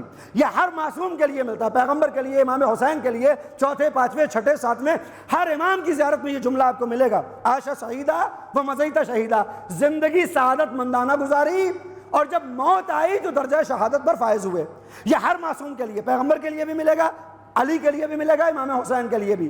مگر ان 13 کی فہرست میں کہ جو شہید ہو گئے، ان کی زیارتوں میں جب امام حسن کی زیارت آپ پڑھیں گے تو ایک بنیادی فرق نظر آئے گا کہ امام صادق امام حسن کو جب سلام کرتے ہیں تو بالکل لفظوں کو بدلتے ہیں. ہر معصوم سے کہا جاتا ہے عاشا سعیدہ و مضیت شہیدہ، زندگی گزاری سعادت مندانہ، موت آئی شہادت کے طریقے سے. مگر امام حسن کے لیے مولا کہتے ہیں عاشا مظلومہ و مضیت شہیدہ، اے حسن تم پر سلام کہ جب تک زندہ رہے مظلوم بن کر زندہ رہے، اور جب دنیا سے گئے تو شہادت کے مقام پر فائز ہوئے.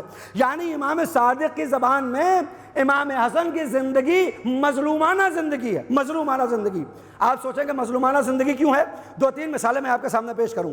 دیکھیں عزیزو، باہر سے جو تکلیفیں ہوتی ہیں وہ ایک طرف ہوتی ہیں، گھر کے اندر جو تکلیفیں ہوتی ہیں وہ دوسری طرف کی ہوتی ہیں. امام حسین بہت مظلوم ہے. مظلومیت کا ایک پہلو یہ ہے کہ 10 برس کی امام حسین کی امامت میں سن 50 سے سن 60 ہجری آپ کو 10 مسئلے بھی نظر نہیں آئیں گے جو لوگوں نے امام حسین سے پوچھے ہوں. اس کو آپ محسوس نہیں کر سکتے، اس کو ایک مبلغ محسوس کرے گا. میں مثال دوں تاکہ بات واضح ہو جائے. اگر میں ماہ رمضان میں کہیں تبلیغ کے لیے جاتا ہوں، 30 دن اس بستی میں رہوں اور جب واپس آؤں گا تو لوگ پوچھیں گے بتائیے لوگ کیسے تھے، تو میں بغیر سوچے سمجھے ان کے برتاؤ کی وجہ سے یہ کہوں گا کہ صاحب جہاں گیا تھا بڑے بے بہرا لوگ تھے. کیوں؟ کیا خرابی آ گئی؟ تو میں کہوں گا کہ صاحب 30 دن تک میں اس بستی میں موجود تھا، مگر اس بستی میں 30 دنوں میں کوئی ایک شخص بھی ایسا میرے پاس نہیں آیا کہ جس نے مجھ سے کوئی دینی مسئلہ پوچھا ہو. اب 2 ہی باتیں ہیں کہ یا تو سب کے سب عالم دہر تھے کہ انہیں کوئی مسئلہ ہی پیش نہیں آتا تھا، یا پھر ان کو دین کی اتنی بھی سمجھ نہیں تھی کہ اگر کوئی طالب علم موجود ہے تو اپنے دینی مسائل حل کر لے. نہ کسی نے نماز کا مسئلہ پوچھا 30 دنوں میں، نہ روزے کا مسئلہ پوچھا، نہ حج، نہ زکوٰۃ، کسی بات پہ کوئی مسئلہ نہیں پوچھا. میں 30 دن موجود رہا، مجھ سے فائدہ نہیں اٹھایا. غور فرمائے عزیزان گرامی، میرے جیسا طالب علم اگر کہیں 30 دنوں کے لیے جائے، کوئی دینی مسئلہ نہ پوچھے، تو میں اس بستی سے بدظن ہو جاتا ہوں. امام حسین کی پہلی مظلومیت یہ ہے کہ سن 50 ہجری میں امام حسن کی شہادت سے لے کر امام حسین کی سن 61 ہجری کی زندگی، 10 برس میں آپ کو 10 مسئلے بھی نظر نہیں آئیں گے جو مسلمانوں نے امام حسین سے پوچھے ہوں کہ مولا بتائیے نمازیں کیسے پڑھی جاتی ہیں اور روزہ کیسے رکھا جاتا ہے. یعنی امام حسین مدینے میں موجود ہیں اور دینی مسئلوں کو ان سے پوچھا جا رہا ہے کہ جن کا ماضی کفر و نفاق میں گزرا ہو. یہ امام کے لیے سب سے بڑی مظلومیت کا سبب ہے. امام صادق کا ماحول بدل چکا ہے. امام صادق کے یہاں اتنی روایتیں ہیں کہ 60,000 مسئلے امام علی مقام سے پوچھے گئے، امام نے جواب دیے. مگر امام حسین اتنے مظلوم کہ جو علم لدنی کا مالک ہو، جو باب شہر علم کا بیٹا ہے، اس سے نماز کے مسئلے نہیں پوچھے جاتے، دوسروں سے پوچھے جا رہے ہیں. اس معاملے میں امام حسین مظلوم ہیں. باہر بہت مظلوم ہے امام، لیکن آپ جانتے ہیں کہ امام کے ساتھ جو دشمنی ہے وہ دشمنوں کی دشمنی ہے. دوستوں نے ہمیشہ امام حسین کا احترام کیا اور جب گھر میں آئے تو آپ کا احترام ہوا. امام حسن اتنے مظلوم ہیں کہ جو باہر سے آپ کو ستایا گیا وہ اپنی جگہ، دشمنوں نے جو ستایا وہ اپنی جگہ. اس کے بعد باہر ہی امام حسن کی تاریخ میں یہ ملتا ہے کہ وہ افراد جو حسن کو بظاہر امام مانتے ہیں وہ بھی امام علی مقام کے اوپر تانے کستے ہیں اور طنز کرتے ہیں. یہ امام حسن کے لیے بڑا دشوار تھا کہ دشمن تو اپنی جگہ، دوست بھی امام کو تانے دیتے ہیں. اور تیسرا مسئلہ کب ہوتا تھا کہ جب امام علی مقام گھر میں وارد ہوتے تھے تو گھر میں جو تکلیف ملتی تھی وہ انشاءاللہ پیش کروں گا. دیکھیں امام حسین اور امام حسن کا بنیادی فرق کیا ہے.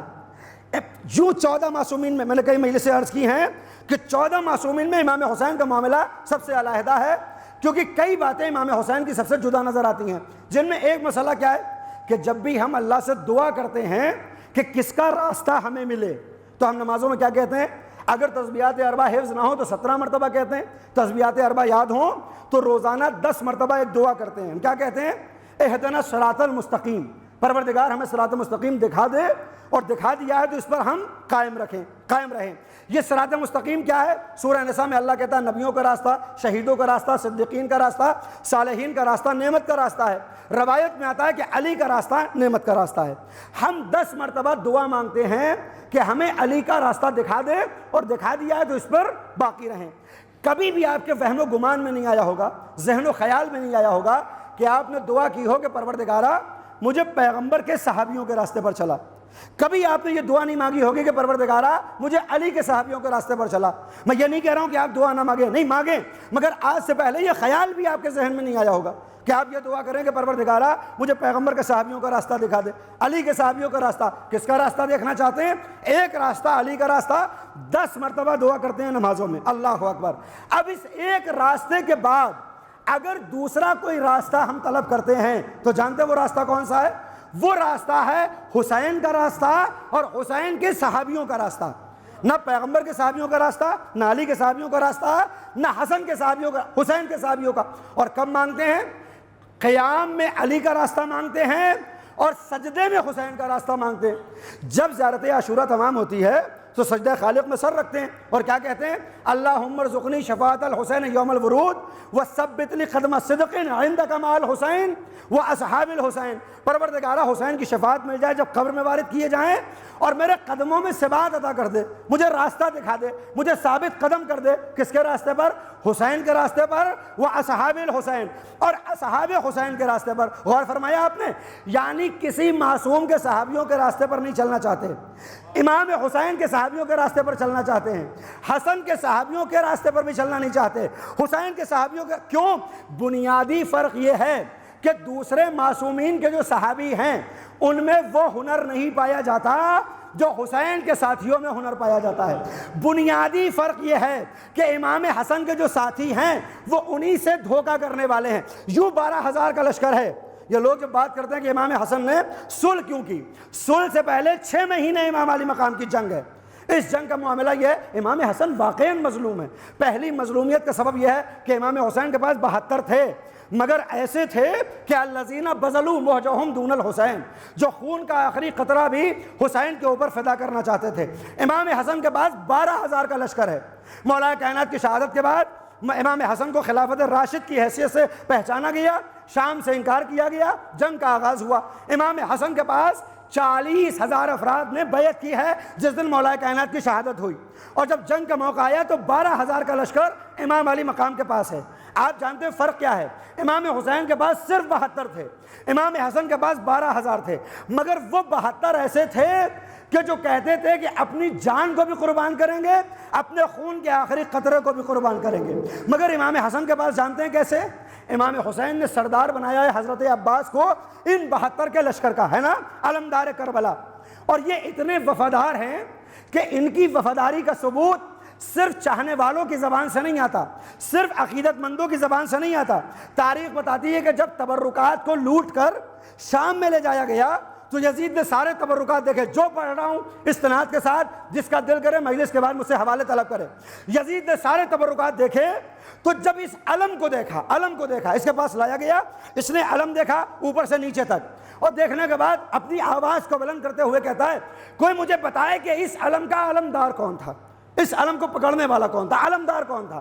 فوراً ایک چاپلوس دوڑتا ہوا آیا کہ بتائیے کیوں پوچھنا چاہتے ہیں، کیوں آپ کہہ رہے ہیں کہ اس کا علمدار کون ہے، اس علم کو کون لیے ہوئے تھا؟ کہ نہیں، مجھے بتاؤ کہ امام حسین کی طرف سے لشکر کا علمدار کون تھا، میں اس کو دیکھنا چاہتا ہوں۔ کہ کیوں دیکھنا چاہتے ہو؟ وہ تو قتل ہو چکا۔ کہ نہیں، پھر میں اس کے بارے میں سننا چاہتا ہوں۔ کیا سننا چاہتے ہو؟ کہ پہلے بتاؤ نام کیا تھا۔ کہ کیوں پوچھ رہے ہو یہ تو بتاؤ۔ جب کافی مکالمہ ہوا تو اس نے کہا کہ تم اس علم کو دیکھو تب تمہیں سمجھ میں آئے گا کہ میں پوچھ کیوں رہا ہوں۔ دیکھیں یہ کوئی دوست بیان نہیں کر رہا، کوئی عقیدت مند بیان نہیں کر رہا، دشمن ہے جو قاتل ہے۔ کہہ رہا جب تم اس علم کو دیکھو تو تمہیں نظر آئے گا اس علم کے پٹکے پر ایک ایسا مقام نہیں ہے جہاں پر تیروں نے سوراخ نہ کیا ہو۔ اللہ اکبر۔ یہ وہ علم ہے، یہ وہ پٹکا ہے کہ جس میں ایک حصہ بھی ایسا نہیں کہ جہاں پر تیر کا سوراخ نہ ہو۔ پورے علم میں سوراخ ہے، مگر تم غور کرو کہ جو اس علم کا دستہ ہے، اللہ اکبر، جو اس علم کا دستہ ہے وہ بالکل محفوظ ہے۔ تو اس نے کہا اس کا مطلب کیا ہے؟ کہ اس کا مطلب یہ ہے کہ جو بھی اس علم کو اٹھائے ہوئے تھا اس کے اوپر تیر مارے جاتے تھے، تیر پھینکے جاتے تھے، علم کے اوپر تیر لگتے تھے۔ اب یہ تو ناممکن ہے کہ تیر آ رہے ہوں گے اور اس کے ہاتھوں کے اوپر تیر نہیں لگ رہے ہوں گے۔ تیر ہاتھوں پر بھی لگ رہے ہوں گے، تیروں کی بارش ہوئی ہوگی، پیشانی پر بھی تیر آئے ہوں گے، جسم پر بھی تیر آئے ہوں گے، ہاتھوں پر بھی تیر لگے ہوں گے، مگر یہ علمدار اتنا باوفا تھا کہ تیروں کو ہاتھوں پر تو روکتا رہا، مگر اس نے علم سے اپنے ہاتھوں کو جدا نہیں کیا کہ اگر یہ ہاتھ ہٹ جاتے علم گرتا اور جنگ تمام ہو جاتی۔ ایسا باوفا علمدار کون تھا، میں اس کے بارے میں سننا چاہتا ہوں۔ تو عباس کی صورت میں حسین کے پاس ایسا علمدار ہے کہ جس کا پورا جسم تیروں سے چھلنی تھا، علم پورا چھلنی تھا مگر دستہ محفوظ تھا۔ اب آئیے امام حسن کی فوج دیکھیے، 12,000 کا لشکر امام حسن کا ہے۔ ان 12,000 میں علمدار کس کو بنایا؟ عبیداللہ ابن عباس کو۔ عبداللہ ابن عباس کے چھوٹے بھائی ہیں، رشتے میں امام حسن کے چچا ہوتے ہیں، اور ذاتی طور پر بنی امیہ کے ساتھ ایک دشمنی ہے کہ عمرو عاص نے عبیداللہ ابن عباس کے 2 بیٹوں کو قتل کیا ہے۔ تو ایک طرف حضرت عباس کی فوج کے کمانڈر ان چیف، ذاتی دشمنی یہ کہ 2 بیٹوں کو عمرو عاص نے قتل کیا، لہٰذا امام حسن نے ان کو اپنی فوج کا علمدار بنایا، جیسے حسین نے عباس کو علمدار بنایا۔ جو مقام کربلا میں حضرت عباس کا ہے وہی مقام امام حسن کے یہاں عبیداللہ ابن عباس کا ہے، مگر عباس کی وفاداری یہ ہے کہ جب امان نامہ آیا تو آپ نے کہا امان نامہ لانے والے پر لعنت، امان نامہ بھیجنے والے پر لعنت، اس امان نامے پر لعنت۔ امان نامے کو واپس کیا، حسین کو چھوڑ کر نہیں گئے، مگر امام حسن کے پاس جو کمانڈر ہے کون ہے؟ وہ عبیداللہ ابن عباس۔ فقیر شام نے 1 ملین دینار 10 لاکھ سونے کے سکے عبیداللہ ابن عباس کو بھیجے، امام حسن سے خیانت کرتے ہوئے ان 12,000 کے لشکر میں سے 4,000 سپاہیوں کے امام حسن سے جدا کیا، شام میں لے جا کر فقیر شام کے حوالے کیا۔ ایک طرف امام حسین مظلوم ہیں مگر علمدار وہ ہے جو وفا کا ساتھ نبھا رہا ہے، اور دلیل یہ ہے کہ جب امام صادق حضرت عباس کو سلام کرتے ہیں تو یہی کہتے ہیں اشہد لکا بالتسلیم والتصدیق والوفاء والنصیحہ، عباس میں گواہی دیتا ہوں اپنے زمانے کے امام کے لیے سراپا تسلیم خم تھے، خیر خواہ تھے، وفا کے ساتھ نبھایا۔ لیکن امام حسن کا جو یہ کمانڈر ہے 4,000 کا لشکر لے کر چلا جاتا ہے۔ اب یہ جب 8,000 افراد بچے ہوئے ہیں، لوگ یہ کہتے ہیں کہ امام کو ان کے ساتھ جنگ کرنا چاہیے تھی۔ یقیناً امام حسن ان 8,000 افراد کے ساتھ جنگ کو ادامہ دے سکتے تھے، مگر جانتے ہیں تاریخ کیا بتاتی ہے؟ تاریخ یہ بتاتی ہے کہ ان 8,000 میں نہ جانے کتنے ایسے تھے جنہوں نے خط لکھا تھا فقیر شام کو کہ تم نے جو دولت ان 4,000 افراد کو دی ہے وہی دولت ہمارے حوالے کرو، ہم حسن کو اپنے ہاتھوں سے ہتھکڑیاں پہنائیں گے، بیڑیاں پہنائیں گے، اسیر کریں گے اور شام کی جانب بھیج دیں گے۔ یہ خط امام حسن کے فوجیوں نے لکھے، کس کے لیے؟ فقیر شام کے لیے۔ ان خطوط کو حاکم شام نے امام حسن کی طرف بھیجا کہ اگر جنگ کو ادامہ پیدا ہوتا ہے تو یہ آپ کے ساتھی آپ کو اسیر بنا کر میرے حوالے کرنے والے ہیں۔ امام علی مقام نے دیکھا 4,000 جا چکے ہیں، 8,000 غداری کرنے کو آمادہ بیٹھے ہیں، حکمت عملی کی بنیاد پر جنگ کو صلح سے تبدیل کیا اپنی شرطوں پہ۔ غور فرمائیں، بہت سے لوگ کہتے ہیں کہ صاحب نہ کرتے صلح، امام اسیر ہی تو ہو جاتے، قیدی ہی تو بنائے جاتے، چلے جاتے۔ یقیناً اگر بات صرف اسیر بنانے کی ہوتی اور قیدی بنانے کی ہوتی تو امام حسن چلے جاتے، مگر جانتے ہیں اس کا اثر کیا ہوتا؟ جب امام حسن کو اسیر کیا جاتا، قیدی بنایا جاتا، تو یہ پہنچتے شام۔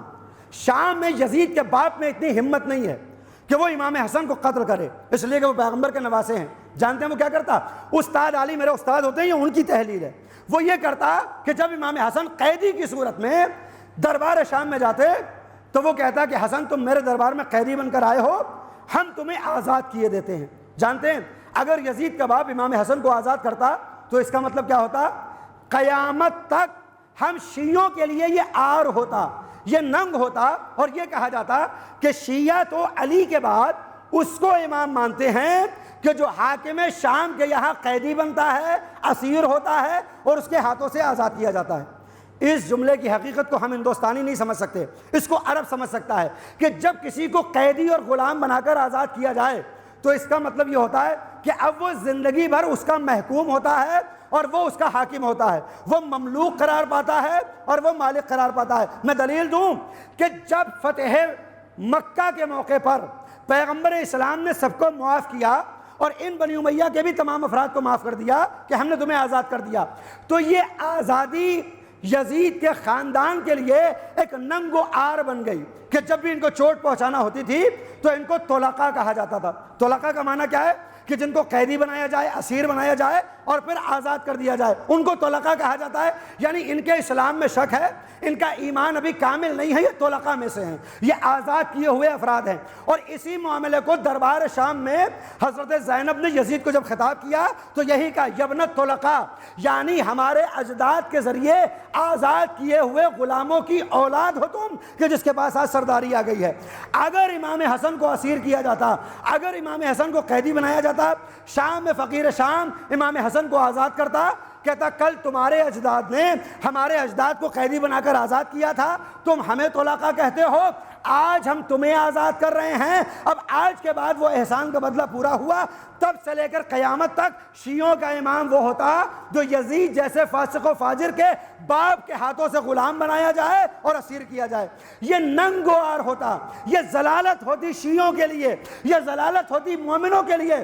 امام نے فرمایا کہ میں جنگ کو تمام کروں گا، صلح کو اختیار کروں گا، فقیر شام کے دربار میں قیدی بن کر جانا پسند نہیں کیا۔ اب یہاں میں بہت سے لوگ اعتراض کریں گے کہ سید الساجدین بھی تو قیدی بنے، اس کی وضاحت کے لیے پھر مجلس رکھیے گا تو پھر وضاحت کروں گا فرق کیا ہے امام حسن کی اسیری میں اور فرق کیا ہوگا امام زین العابدین کے اسیر بنائے جانے میں۔ لہٰذا امام حسن نے جب جنگ کو صلح سے تبدیل کیا تو ان 8000 میں وہ افراد کہ جو اب تک یہ سوچ رہے تھے کہ جنگ ہوگی یا تو ادھر سے فائدہ ملے گا، جنگ ہوگی یا تو ادھر سے فائدہ ملے گا، جب انہوں نے دیکھا کہ صلح ہو گئی، اب مال غنیمت ہاتھ میں نہیں آئے گا، تو جانتے تاریخ کیا ہے کہ یہ وہ افراد تھے کہ جنہوں نے امام حسن کو نماز پڑھتے وقت ان کا مسلح کھینچ کر یا مذلل مومنین کہہ کر سلام کیا ہے۔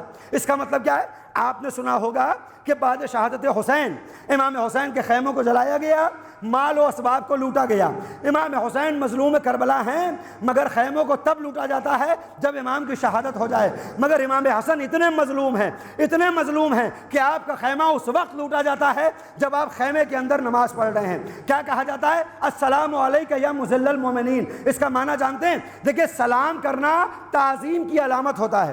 جناب زہرا نے مولا کائنات سے کہا، یا علی، میں نے سنا ہے کہ مدینے والے آپ کو سلام نہیں کرتے۔ امام نے فرمایا، بی بی، اگر مدینے والے سلام نہ کرتے تو صبر آ جاتا۔ اب علی اگر کسی کو سلام کرتا ہے تو وہ جواب نہیں دیتے، علی کو سلام نہیں کیا جاتا، سلام کا جواب نہیں دیا جاتا۔ یہ فاطمہ کو بھی بار معلوم ہوتا ہے، علی کو بھی بار معلوم ہوتا ہے، مگر جانتے ہیں امام حسن کتنے مظلوم ہیں؟ اتنے مظلوم ہیں کہ جب چاہنے والے بھی سلام کرتے تھے تو کہتے تھے السلام علیکہ یا مذل المومنین۔ معصوم کے لیے شرف یہ ہے کہ ہم سلام کر کے کہتے ہیں السلام علیکہ یا معز المومنین، سلام ہو تم پر جس نے مومنوں کو عزیز بنا دیا۔ امام حسن سے کہا جاتا تھا، معاذ اللہ، نعوذ باللہ، خاکم بدہاں، میری زبان جل جائے کہ میں کیسے الفاظ کو استعمال کروں۔ امام حسن کو سلام کیا جاتا ہے، سلام ہو تم پر اے حسن کہ تم نے مومنوں کو ذلیل کر دیا۔ اللہ اکبر۔ یہ امام حسن کو تانے کون دے رہا ہے؟ جو بظاہر اپنے والے ہیں۔ امام حسین کے پاس 72 ہیں، مگر ایسے جو اپنے آپ کو قربان کرنے والے، وفادار۔ مگر امام حسن کے پاس وہ 72 بھی ایسے نہیں ہیں جو حسین کے پاس ہیں۔ چاہنے والے تانے دے رہے ہیں، دشمن تانے دے رہے ہیں۔ ایک معاملہ آخری کہ امام حسین کو باہر سے تکلیفیں تھیں، مگر امام حسین کے پاس ایک ایسی زوجہ تھی جس کا نام رباب تھا، کہ جس کے لیے امام حسین کہتے تھے کہ جس گھر میں سکینہ اور رباب ہو تو اس میں مجھے سکون مل جاتا ہے۔ کسی نے پوچھا، مولا اس کا مطلب کیا ہے؟ کہ جب میں باہر سے پریشان ہو کر آتا ہوں، گھر میں داخل ہوتا ہوں، سکینہ کو دیکھتا ہوں، رباب کو دیکھتا ہوں، میرا دل ہلکا ہو جاتا ہے، مجھے سکون مل جاتا ہے۔ عزیزو، امام حسین بہت مظلوم ہیں، مگر رباب جیسی ایک زوجہ ہے، اور جانتے ہیں کتنی وفادار ہیں۔ تاریخ بتاتی ہے کہ جب بعد اسارت آزاد ہوا یہ کاروان اور کربلا کے میدان میں پہنچا، 3 دن تک ماتم ہوتا رہا، قافلہ آمادہ ہوا، تو امام زین العابدین ایک مرتبہ عماریوں کو دیکھنے لگے کہ ساری بیویاں عماریوں میں آ چکی ہیں یا نہیں آئی ہیں۔ امام نے دیکھا کہ ایک عماری خالی نظر آ رہی، اجرکم اللہ، میں مجلس تمام کر رہا ہوں، ایک عماری خالی نظر آئی۔ جناب زینب کے پاس آئے، پھوپھی اماں، ایک عماری کی سواری اس وقت عماری میں موجود نہیں ہے، ذرا فرمائیں کہ یہ عماری کس کی ہے اور یہ سواری کس کی ہے۔ زینب نے عماری کو دیکھا کہ مجھے معلوم ہے اس کا سوار کون ہے اور وہ کہاں ملے گا۔ زینب ناقے سے اتریں، بڑھنے لگی گودال کی طرف، قتل گاہ امام حسین کی طرف، قبر کے نزدیک آئیں، کیا دیکھا کہ رباب تعویذ قبر حسین سے لپٹی ہوئی آنسو بہا رہی ہے۔ اے میرے والی و وارث، قافلہ تو جا رہا ہے مگر میں جانے والی نہیں ہوں۔ زینب نے رباب کو دیکھا کہ حبیبی قافلہ آمادہ ہے، اٹھیے، آپ کی وجہ سے قافلہ معطل ہو رہا ہے۔ زینب کی آواز سنی ام رباب نے، اپنے مقام سے بلند ہوئی، کہا شہزادی آپ جائیں مدینہ، آپ کو مدینہ مبارک ہو، اب رباب حسین کی قبر کو چھوڑنے والی نہیں ہے۔ ایک مرتبہ زینب نے پوچھا بی بی ایسا کیوں کہتی ہو؟ کبھی بھی یہ بتائیے کہ جتنی بھی بیویاں یہاں سے جا رہی ہیں وہ جب مدینے پہنچیں گی تو ان کے جینے کا کوئی نہ کوئی سہارا ضرور ہوگا۔ زینب نے کہا بی بی کیا کہنا چاہتی ہو؟ کہا بی بی کربلا کے میدان میں تم نے بہت کچھ کھویا ہے، تمہارے 2 بیٹے انہوں محمد قتل ہوئے، بھتیجے قاسم و اکبر مارے گئے، بھائی عباس و حسین قتل ہوئے، لیکن جب آپ مدینے جائیں گی تو آپ کے جینے کا سہارا عبداللہ ابن جعفر موجود ہوگا، آپ کا گھر موجود ہوگا۔ ہر بیوی نے کچھ نہ کچھ لٹایا ہے مگر مدینے میں جینے کا سہارا ہوگا۔ مگر شہزادی بتاؤ رباب مدینے جا کر کیا کرے؟ رباب کی دنیا 3 ہستیوں پہ منحصر تھی، ایک حسین تھا، ایک اصغر تھا، ایک سکینہ تھی۔ زندان شام میں سکینہ سو گئی، ششماہا میدان کربلا میں ہے، میرے والی و وارث کی قبر اس میدان کربلا میں ہے۔ اب میں مدینے میں جاؤں تو کس کے گھر میں جاؤں گی؟ خدا حافظ۔ زینب نے سینے سے لگایا، رباب مدینے میرے ساتھ چلو، تم میرے گھر میں زندگی گزارنا، تم میرے گھر میں زندگی گزارنا۔ رباب نے منع کیا تو عابد بیمار زین العابدین کہتے اماں امام وقت حکم دے رہا ہے، آپ کربلا چھوڑیے، ہمارے ساتھ مدینے چلیے۔ امام نے حکم دیا، رباب نے تعویذ قبر کو چھوڑا، اماری کی جانب بڑھنے لگی، جاتے جاتے کہتی والی و وارث تمہاری قبر چھوڑ کے تو جا رہی ہوں مگر میرا وعدہ ہے کہ جب تک زندہ رہوں گی کبھی سائے میں نہ جاؤں گی، اس لیے کہ تمہارے جنازے کو بے گور و کفن دیکھا ہے، تیروں کی بارش دیکھی ہے۔ رباب کا یہ وعدہ ہے کہ جب تک زندہ رہے کبھی سائے میں نہ جائے گی۔ بعد واقع کربلا رباب 2 برس زندہ رہی، مدینے میں آئیں، زینب کے گھر میں رہتی رہیں مگر کبھی سائے میں نہ جائیں۔ عزیزو جب کوئی دھوپ میں رہتا ہے، آفتاب میں رہتا ہے، سائے میں نہ جائے تو اس کے چہرے کی رنگت بدل جاتی ہے۔ رباب کے چہرے کی رنگت اتنی بدلی کہ شام کی ایک بیوی مزار پیغمبر کی زیارت کے لیے آئی تو زینب اولیاء مقام کے گھر میں پہنچی، دق الباب کیا، زینب نے دیکھا کوئی خاتون ہے، ام رباب نے زینب کے گھر کا دروازہ کھولا، آنے والی گھر میں داخل ہوئی، زینب کو سلام کیا، زینب نے سلام کا جواب دیا، کہ بی بی تم کون؟ کہ میرا تعلق شام سے ہے، زندان شام میں تم سے ملاقات ہوئی تھی، ہم نے بڑی گستاخی کی ہے، اب اپنی معافی کے لیے آئی ہوں، توبہ کے لیے آئی ہوں۔ زینب نے سینے سے لگایا، میں نے تمہیں معاف کیا، تمہارے کارناموں کو معاف کیا۔ بس دیکھا جب معافی مل گئی تو ہاتھوں کو جوڑ کر کہتی ہے بی بی زینب بس مجھے اتنا بتا دو، یہ جو گھر میں تمہارے کنیز آئی ہے کیا یہ نئی کنیز ہے؟ کیا یہ نئی کنیز لے کر آئی ہو؟ زینب تڑپ گئی، بی بی میرے گھر میں بھلا کوئی کنیز موجود کہاں ہے؟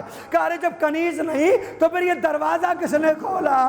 زینب تڑپ گئی، سر کے اوپر ہاتھوں کو مارنا شروع کیا، ارے بی بی اس کو کنیز نہ کہو، یہ حسین کی بیوہ میری بی بی رباب ہے۔ ارے بی بی تڑپ کر کہتی ہے زینب یہ رباب تو وہ رباب نظر نہیں آتی جو زندان شام میں تھی، اس کے چہرے کی رنگت کو کیا ہوا؟ زینب نے رو کر بتایا کہ بعد شہادت حسین رباب اب تک سائے میں نہ گئی، ارے دھوپ میں رہنے کی بنیاد پر چہرے نے رنگت کو بدل دیا۔ اجرکم اللہ، حسین باہر سے پریشان مگر گھر میں باوفادار زوجہ ہے کہ جو کبھی سائے میں نہ جائے۔ رباب کے رہنے سے حسین کو سکون ملتا ہے مگر ہائے رے حسن اتنے مظلوم تھے، دشمنوں کے تانے ایک طرف، دشمنوں کی سازشیں ایک طرف، دوستوں کے طنز ایک طرف، اور جب گھر میں آتے تو جودہ بنت اشعث نظر آتی۔ علم امامت سے معلوم ہے یہ قاتلہ ہے تو سوچئے امام پر کیا گزرتی ہوگی۔ امام کو گھر میں بھی سکون نہ تھا، یہی وجہ تھی کہ جب وقت آخر آیا آنکھوں میں اشک جاری ہوئے، حسین تڑپ کر کہتے ہیں میرے بھیا کیوں پریشان ہیں؟ مولا کیوں پریشان ہیں؟ آنکھوں میں اشک کیوں ہے؟ مجلس تمام کر رہا ہوں، آنکھوں میں اشک کیوں ہیں؟ امام حسن نے فرمایا 2 باتوں نے پریشان کیا ہے، حول المطلع و افتراق الاحبہ۔ کیا مطلب ہے؟ کہ مجھے 2 باتوں نے پریشان کیا، میں پریشان ہوں اس بات کو لے کر کہ جب دنیا سے جاؤں گا تو اللہ جانے میرا کیا ہوگا، پروردگار کون سے ثواب عطا کرے گا؟ امام کو تو معلوم ہے، مگر ہم کو متوجہ کرتے ہیں کہ جب ہم معصوم ہو کر اتنے پریشان تو تمہیں کتنا پریشان ہونا چاہیے۔ دوسری بات کون سی پریشان کرتی ہے؟ افتراق الاحبہ۔ اے حسین، مجھے اپنے احبہ کا فراق پریشان کرتا ہے، مجھے اپنے دوستوں کا فراق پریشان کرتا ہے۔ عزیزو، جب حسن دنیا سے گئے تو گھر میں بچے بہت چھوٹے تھے، عبداللہ شیر خوار تھے، قاسم 3 برس کے تھے۔ جب باپ دنیا سے جاتا ہو، بچے چھوٹے ہوں تو بڑا پریشان ہو جاتا ہے۔ آپ کہیں گے دوسرے ائمہ بھی تو دنیا سے گئے، ان کے بچے بھی تو چھوٹے تھے، امام حسن کیوں پریشان ہیں؟ ایک بنیادی فرق یہ ہے کہ جب دوسرے امام کم سنی کی عالم میں دنیا سے گئے، اولاد چھوٹی تھی مگر گھر میں ایک باکردار زوجہ تھی، اطمینان تھا کہ میں دنیا سے جاؤں گا، یہ میرے بچوں کی تربیت کرے گی۔ حسن دیکھ رہے ہیں میرے بچے چھوٹے ہیں، گھر میں جودہ بنت اشعث ہے جو میری قاتلہ ہے، میرے بچوں سے سلوک کیا ہوگا؟ فرمایا حول المطلع و افتراق الاحبہ۔ امام کو امام نے دلاسا دیا، ایک خشکی آئی، روح قفص انصری سے پرواز کر گئی، مجلس تمام ہو گئی، جنازے کو آمادہ کیا، جنازہ اٹھا۔ پنجتن میں یہ اکیلا جنازہ ہے جو عمومی جنازہ بن کر اٹھا، نہ پیغمبر کا عمومی جنازہ، نہ علی کا عمومی جنازہ، نہ فاطمہ کا جنازہ عمومی اٹھا، نہ حسین کا، ایک جنازہ حسن کا اٹھا ہے۔ اے کاش یہ جنازہ بھی عمومی طور پر نہ اٹھتا، اس لیے کہ جب جنازہ مدینے میں آیا مسلمانوں نے تیر بارانی کرنا شروع کی۔ یہ پہلا جنازہ ہے جب گھر سے نکلا تو قبرستان نہ پہنچا، دوبارہ گھر میں واپس آیا، زینب نے دوسرا کفن پہنایا۔ اے میرے مولا، بڑے مظلوم ہو، تمہارا جنازہ گھر میں واپس آیا مگر کم از کم دوبارہ کفن تو ملا۔ ہر کربلا میں دیکھو تمہارا بھائی حسین زمین کربلا پہ ذبح ہے، ظالموں نے کشتوں کو اپنے دفن کیا، تمہارا جسم اطہر زمین کربلا پر، زین العابدین اتنا مجبور، ہاتھوں میں ہتکڑی، پاؤں میں بیڑی، امام وقت کا غسل نہ دے سکا۔ وَسَيَعْلَمُ الَّذِينَ ظَلَمُوا أَيَّ مُنقَلِبٍ يَنقَلِبُونَ إِنَّا لِلَّهِ وَإِنَّا إِلَيْهِ رَاجِعُونَ۔ رضا بقضائه وتسلیما لأمره۔ ماتم حسین۔